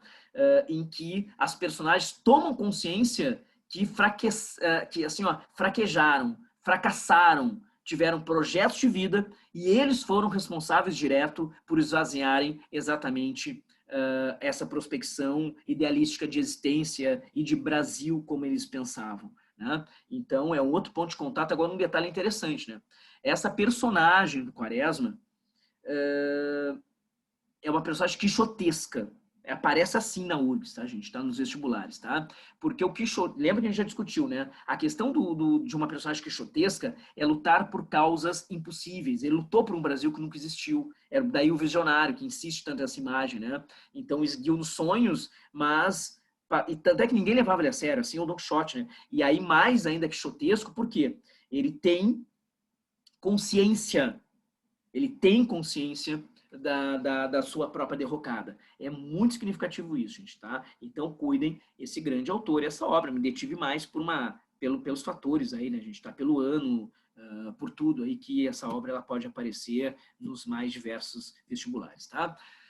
Vamos fechar o pré-modernismo, então, Augusto dos Anjos, gente, tá? Deixa eu falar então do Augusto dos Anjos, poeta Augusto dos Anjos, né? Vamos dar uma olhada. A única obra que ele escreveu, a obra Eu, tá? É paraibano, grande poeta, incompreendido poeta, única obra no ano de 1912. A obra, gente, tá? Não tá aí o ano, tá? 1912, e como o autor, se vocês olharem aqui, ele morreu em 1914, tá? Então deu 2 anos e ele morreu, a única obra que ele editou em vida, né? E aí teve alguns poemas que não entraram nessa edição.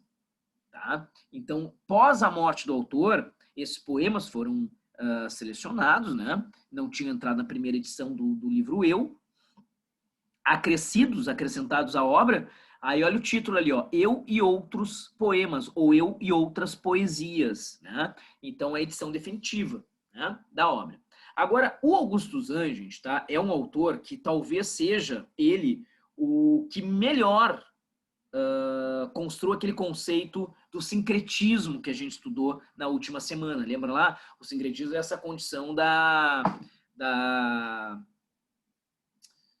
mistura, né? Desse ecletismo estilístico dos autores pré-modernistas, né? Que a gente já discutiu, né? Então, porque o Augusto dos Anjos ele tem traços que a gente vai ver agora, cientificistas, traços naturalistas, ele tem traços parnasianos, traços simbolistas, né, traços de antecipações expressionistas, um certo barroquismo. Ele mistura inúmeras possibilidades. Aqui, ó, a diversidade de traços na obra dele, né? É uma obra também difícil de catalogar. É pré-modernista pelo tempo, gente, tá? Então, traço parnasiano, ele tem domínio técnico esplendoroso, né, na elaboração dos versos. Muitos traços simbolistas têm uma ânsia pelo absoluto, essa coisa de buscar o sublime. Eu não estou falando que é um poeta espiritualista, um poeta místico, não. Mas é uma ânsia pelo absoluto. Ele busca alguma coisa além disso que a gente tem em termos de imanente, em termos daquilo que é a prática materialista.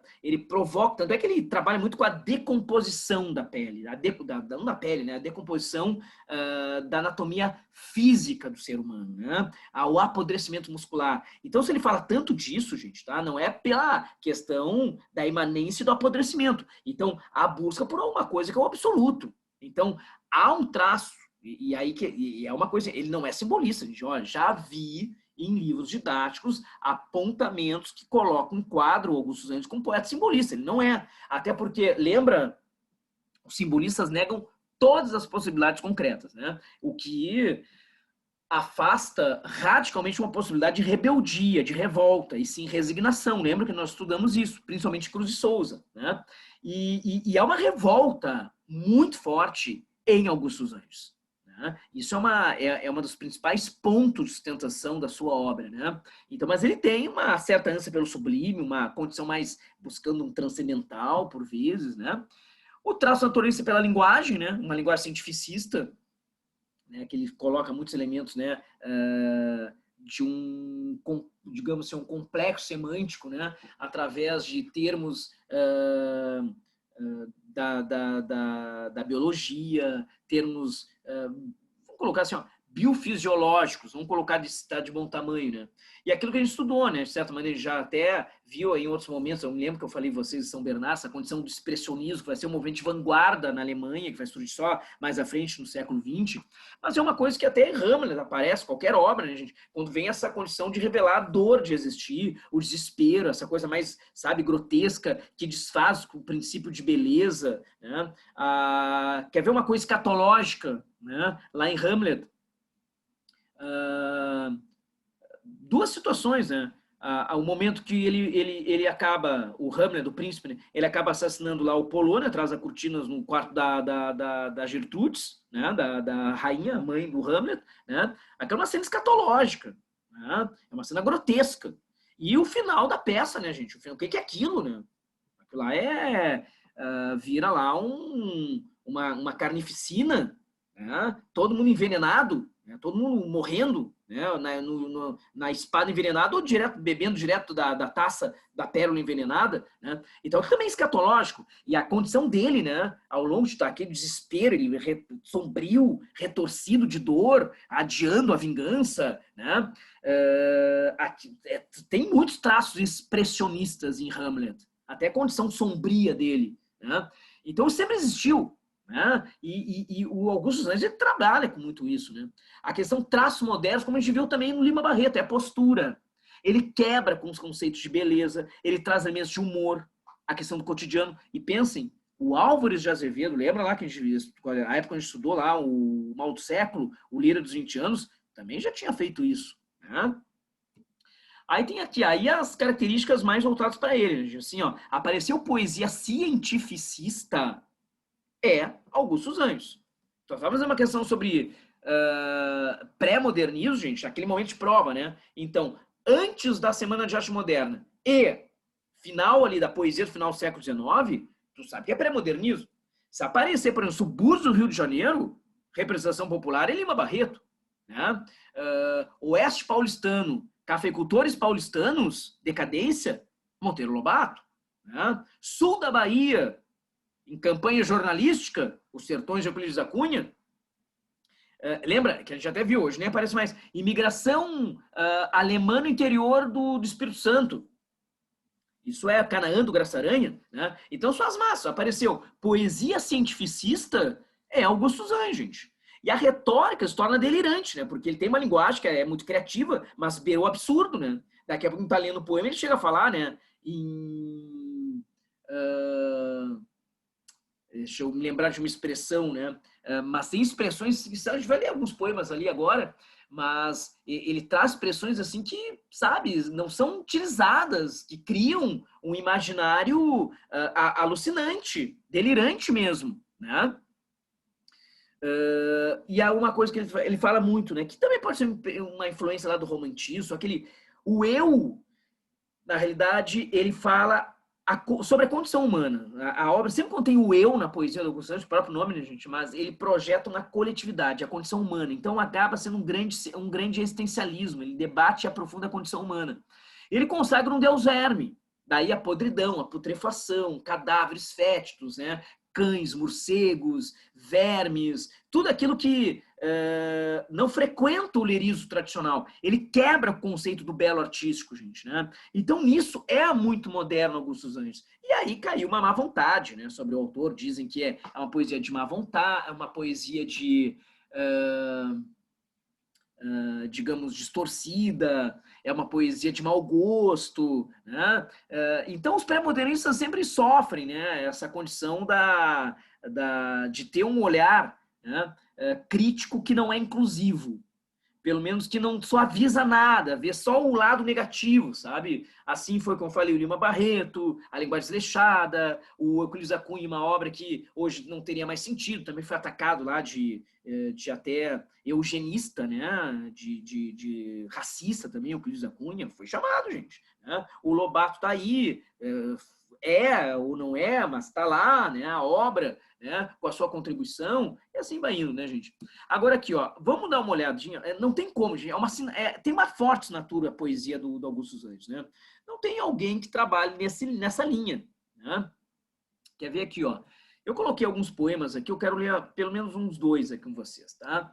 O Psicologia de um Vencido, que é um dos mais conhecidos, né, nos vestibulares, você pode ver, olha o domínio técnico que esse homem tem. São sonetos, não são apenas sonetos que ele produz, né? Então tem uma base do Renascimento, uma base camoniana aqui. Olha, curiosamente coloquei sonetos porque são poemas que melhor casam aqui no slide, né, gente? Mas tem poemas que são bem maiores que esses, né, gente, tá? Poemas extensos dele. Aí aquele poema, olha o eu, filho do carbono e da amônica, olha a linguagem cientificista, né? Monstro de escuridão, rutilância, sofro das epigêneses da infância, da influência mato signo zodíaco. Olha o quinto verso, o primeiro da segunda estrofe, né? O segundo quarteto, ó. Profundissimamente hipocondríaco, são 2 vocábulos. Escandir, lembra, fazer a separação das sílabas, é um decassílabo. Todos os versos são decassílabos, gente. Então ele tem um domínio técnico que ele é superior aos próprios parnasianos. Impressiona a qualidade técnica desse cara, né? A maior porrada existencialista na cultura brasileira, para mim, até hoje, são os versos íntimos de Augusto dos Anjos, né? É um poema que ele é muito moderno, se vocês observarem ali, ó, e é uma base dialógica que ele diz, vês? Ele pergunta, né? Ninguém assistiu ao formidável enterro da tua última quimera. Somente em gratidão essa pantera foi teu companheiro inseparável. Acostuma-te à lama que te espera, pois o homem que nessa terra miserável mora entre feras, sente inevitável necessidade de também ser fera. Ele quebra com essa condição de angústia, de profundo pessimismo, né? Ele quebra e traz um elemento muito moderno, muito do cotidiano, é o coloquial, né? Toma um fósforo. Acende teu cigarro. O beijo, amigo, é a véspera do escarro. A mão que afaga é a mesma que apedreja. Se alguém causa ainda pena à tua chaga, apedreja essa mão vil que te afaga. Escarra nessa boca que te beija. É uma porrada, gente, tá? A poesia do Augusto dos Anjos, uma porrada na boca do estômago, né? O Drummond, ele diz que ele foi muito influenciado pela poesia de Augusto dos Anjos, né? Ferreira Goulart, os vários nomes da poesia de olhar mais do social à condição mais existencial foram influenciados pelo Augusto dos Anjos, né? E aqui ainda no Brasil é chamado de um cara, sei lá, estranho, uma poesia nojenta, né, mórbida. Esse poema, gente, aqui, ó, a ideia é uma coisa impressionante. Porque ele vai tematizar uma coisa que é muito presente em todo o século XX, a cultura moderna, contemporânea, que é a incomunicabilidade, né? As pessoas se comunicam mais, as relações interpessoais são feitas por silêncios desmedidos, as pessoas não têm mais isso, remete a uma ausência, inclusive, de responsabilidade afetiva, de memórias afetivas, né? E ele começa, olha o que é esse poema, gente, ele começa a falar assim, ó, tentar compreender como a ideia ela se forma, né? Olha que ele lança ali uma pergunta, né? De onde ela vem? De que matéria bruta vem essa luz sobre as nebulosas? Cai de incógnitas criptas misteriosas como estalactites de uma gruta? Olha a linguagem, uma linguagem, né, forte, né, gente? Vem da psicogenética e alta luta, do feixe de moléculas nervosas que em desintegrações maravilhosas delibera e depois quer e executa. Vem a ideia do encéfalo absconso que a constringe. Chega em seguida as cordas da laringe, tísica, tênue, mínima, raquítica. Quebra a força centrípeta que amarra, mas de repente, quase morte, esbarra no molambo da língua paralítica. Quer dizer, ele fala que sai lá da condição, sei lá, nebulosa, misteriosa, do interior do homem, do interior da condição humana, do interior dos seus mais profícuos desejos, e começa a surgir o desejo, começa a vir biologicamente, ela começa essa psicogenética e alta luta, né? E chega, e ela sabe que ela precisa ser executada, e vem do encéfalo absconso, chega às cordas da laringe, sem força, tísica, tênue, raquítica, mínima, e o homem não tem mais força para expressar. E morre, esbarra na língua paralítica. É um poema assim que começa, tu debate condição humana, tu debate comunicabilidade. Isso aqui, por exemplo, tu vai ver de uma forma como modernista. Sabe o poema do Drummond, aquele, a quadrilha? João que amava Teresa, que amava Raimundo, que amava... Você lembra daquele poema? Que fala exatamente sobre isso. Os homens não se comunicam mais, né? Ninguém consegue mais ficar diante de outro e se comunicar, amar alguém, né? Então, olha, gente, é um poeta impressionante. A literatura brasileira, gente, tá? É incrível, de fato. Nós temos grandes autores ao longo dos tempos, né? E uma coisa que eu digo aqui, ó, aqui já é um processo filosofante. A filosofia no Brasil está na literatura, gente, tá? E não é demérito, tá? Tá na literatura. Eu vou abrir aqui, ó, tá? Uma discussão. Deixa eu fechar essa apresentação aqui.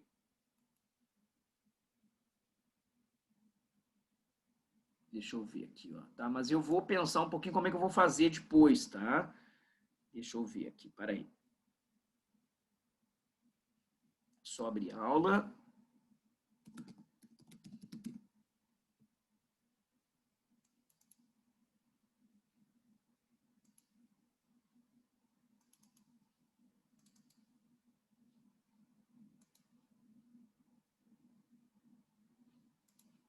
Agora sim. Então, assim, gente, tá? Eu vou jogar um conceito aqui de vanguardas, tá? Claro que vai ser apenas um conceito. E aí eu vou pensar se daqui a pouquinho a gente discute na próxima aula as vanguardas, tá? Ou eu gravo essa aula e eu posto para vocês, tá? Porque a gente tem que alguma coisa eu vou ter que gravar, semana de 22, autores de 22, né? Pra gente dar um gás aí, tá? Mas vamos ver aqui, tá? Vamos começar a discutir aqui, porque tu sabe o peso disso aqui nos vestibulares, né? E para entender os autores de 22 e tudo mais, né? Quando a gente fala assim, gente, tá? As vanguardas europeias, elas são um cenário do século XX, só que a transição do final do século XIX para o século XX. O século XIX a gente já estudou, né, gente, tá? Primeira metade do século XIX predominando o romantismo, segunda metade do século XIX, como nós também já estudamos, né? Nós temos ali a cultura a partir da segunda revolução industrial. Lembra que a gente já discutiu a Belle Époque, né? O grande momento da burguesia industrial, né? Que integra Belle Époque, economia, política, comportamento, tudo, que a gente já discutiu isso aqui, né? E temos uma arte que está alinhada à Belle Époque nas artes plásticas, que é o impressionismo. Lembra que a gente discutiu o impressionismo, né? Claude Monet, aí vai ter Renoir, os pós-impressionistas, né? Que vai ter lá alguns nomes muito significativos, Manet, como pós-impressionista, o Vincent van Gogh, que vai avançar até um expressionismo um pouco tardio, o Paul Cézanne, né, como pós-impressionista, vai influenciar muito o cubismo, né? Mas esse momento, né? Então, a arte estava alinhada ao tempo, né, e tudo mais, né? O que são as vanguardas europeias? As vanguardas é um grito contra, aí está todo o contexto, né, que gerou, né, a Belle Époque, está aí, né? Aí a Belle Époque levou o mundo para a Primeira Guerra, vocês estão vendo ali. Né? Então, tem esse processo de uma atmosfera opressiva, profundamente negativista, de uma guerra de trincheiras, né, que era a crônica de uma guerra anunciada, né, de 14 a 18. Né? Então, todo o cenário é um cenário de prostração na Europa, né, no mundo, né, ocidental. A condição da impotência vai pegar todas as antigas certezas da Belle Époque, elas quedam, as certezas econômicas do capitalismo, as certezas religiosas, místicas de uma ideologia judaico-cristã no mundo ocidental, né? Os processos filosofantes todos, onde é que volta um debate sobre a condição humana, menos uma questão mais cartesiana, lógica, é o processo de tentar compreender o homem no mundo através de correntes mais abstracionistas, né? Como a própria psicanálise de Freud, o abstracionismo do Henri Bergson. A gente tem, né, como eu falei agora há pouco, né, para vocês, o existencialismo, tu vai ter nomes como Nietzsche, Arthur Schopenhauer. Então, vem essa tendência a tentar compreender o homem no mundo, né, mas o homem através da sua individualidade, com todas as suas provocações, com todas as suas desmotivações, todas as suas condições internas, as suas fragmentações, né. E a arte, gente, o artista, ele está nesse mundo fragmentado, esse mundo que as certezas todas quedaram. E as artes, vamos pensar assim, ó, as artes plásticas, gente, né? E aí é uma coisa que o Enem trabalha muito. Isso aí que é competência 3. Desculpa, competência 4, gente, tá? Que é a questão que trabalha muito com as artes plásticas, né? Alguma coisa de dança, né? Mas cobra muito a questão dos padrões estéticos, padrões de beleza, hegemonicamente concebidos, através daquelas distinções da arte como uma forma, né, como é sempre um saber cultural, né, e que intimamente identificada com as suas comunidades, né, com o seu tempo, e a distinção entre os formatos, né, as possibilidades estéticas, a gente tem a chamada arte erudita, a arte clássica, a arte popular, a arte folclórica, a gente tem a arte de massa, cultura de massa, todas elas são, digamos, fazem parte, né, de um processo de manifestações artísticas, são arte. A gente pode criticar, digamos, um contexto que as gera, né? Mas a gente tem que aceitar. Então, a competência 4 trabalha com o processo da diversidade das funções de arte, né? E sobre o alcance das artes, né? As suas relações, portanto, né, com saberes culturais, com as comunidades que elas estão identificadas, criando, portanto, né, elementos de identidade, de reconhecimento identitário, né? Mas, tradicionalmente, sempre quando a gente pensa, né, uma arte erudita, a famosa arte de galeria, arte de museu, arte clássica, né? Isso foi consagrado na Idade Moderna. Estou falando Idade Moderna em história mesmo, né? Então, Renascimento, né? Então, sempre quando a gente fala assim, a expectativa, gente, a lógica do mundo até Belle Époque, né, é a lógica renascentista, com aquelas máximas, lembra? Tu olha para a Gioconda, a Mona Lisa do Da Vinci, né? Para, sei lá, para Vênus, o Nascimento da Vênus lá do Sandro Botticelli, né? A Dama com Unicórnio, né? Do Sanzio, né? Tu vai ter as noções de proporcionalidade, sensação de profundidade, perspectiva, né? Tem as noções, portanto, de trabalhando com as tecnologias, surgiram lá no século XVI, a tinta a óleo, que possibilitou, né, trabalhar com aquela técnica que a cultura barroca tanto trabalhou, pelas questões de contraste, né? Sombra e luz, claro, escuro, que do italiano é chiaroscuro, que era o jogo de trabalhar com luz e sombra na tela, que dá um volume maior, consegue dar uma dimensão de profundidade, com uma sensação lúdica ao espectador, né? Trabalhando com um processo não monocromático, né? Mas policromático, trabalhando com cores, geralmente no Renascimento cores mais frias, que davam uma ideia de sobriedade, né? Então, esse era o mundo, essa era a lógica das artes plásticas, essa era a lógica do mundo, estão entendendo? E as vanguardas surgem no mundo fragmentado.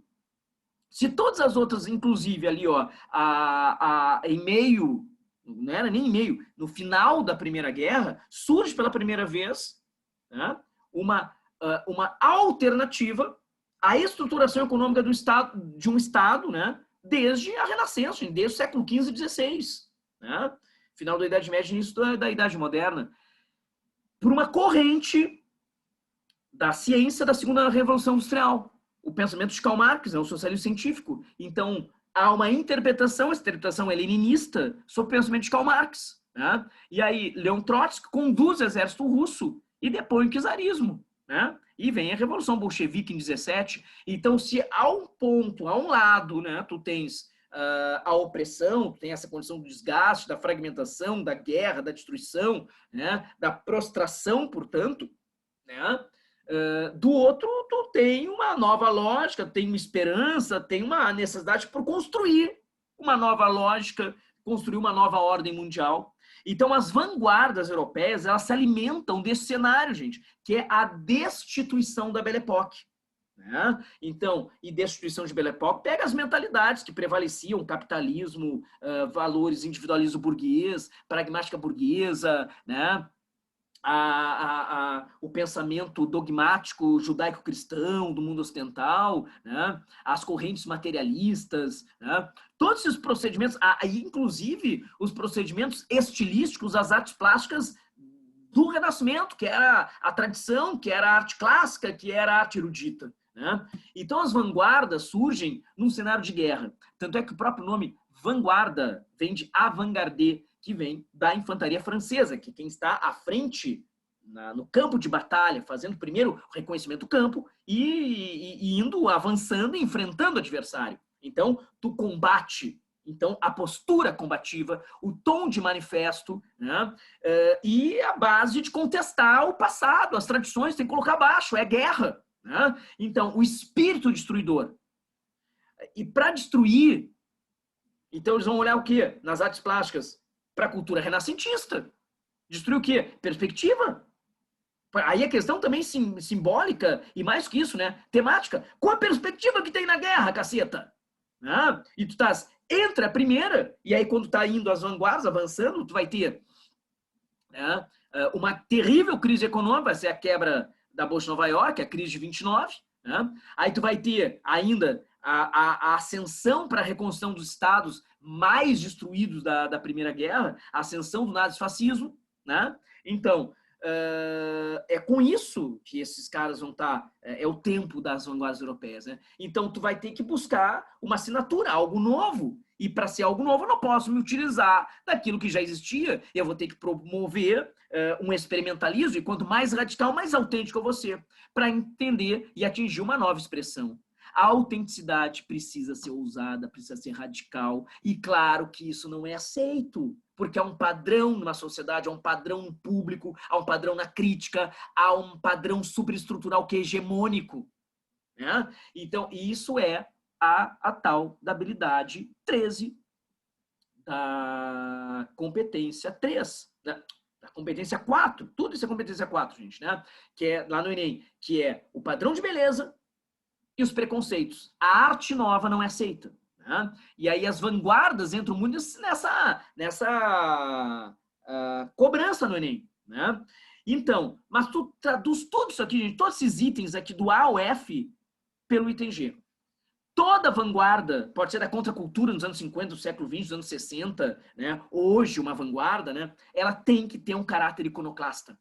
E o que é o caráter? Lembra até da história, o que é iconoclastia? Destruição de imagens, colocar abaixo imagens por um processo de revisionismo, que aconteceu agora aí esse ano, em 2020, durante a pandemia. Né? Colocar abaixo esse processo de entender no movimento, né, que as vidas negras importam. Vocês acompanharam isso. Status geralmente vinculados a um processo de exploração e de brutalização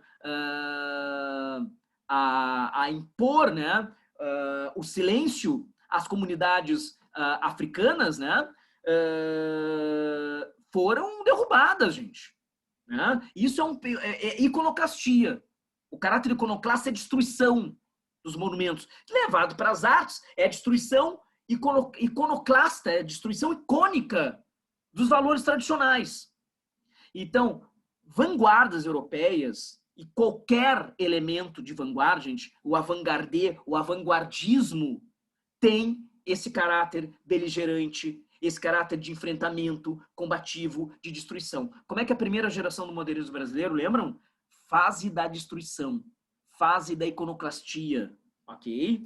Bom, gente, ficamos aqui, esse cenário, portanto, da Belle Époque, tá?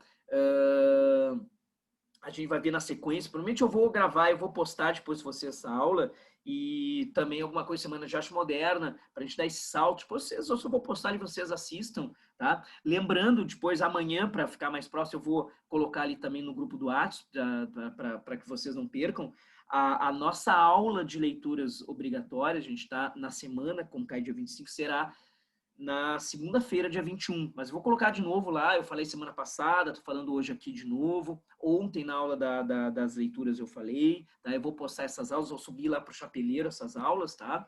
A aula de ontem, a aula que eu só tenho que colocar os e-mails de vocês ali e permitir que vocês acessem. Da semana passada, que nós assistiu a aula aqui, tá? Da História da Literatura. Eu já subi a aula hoje pela manhã, né?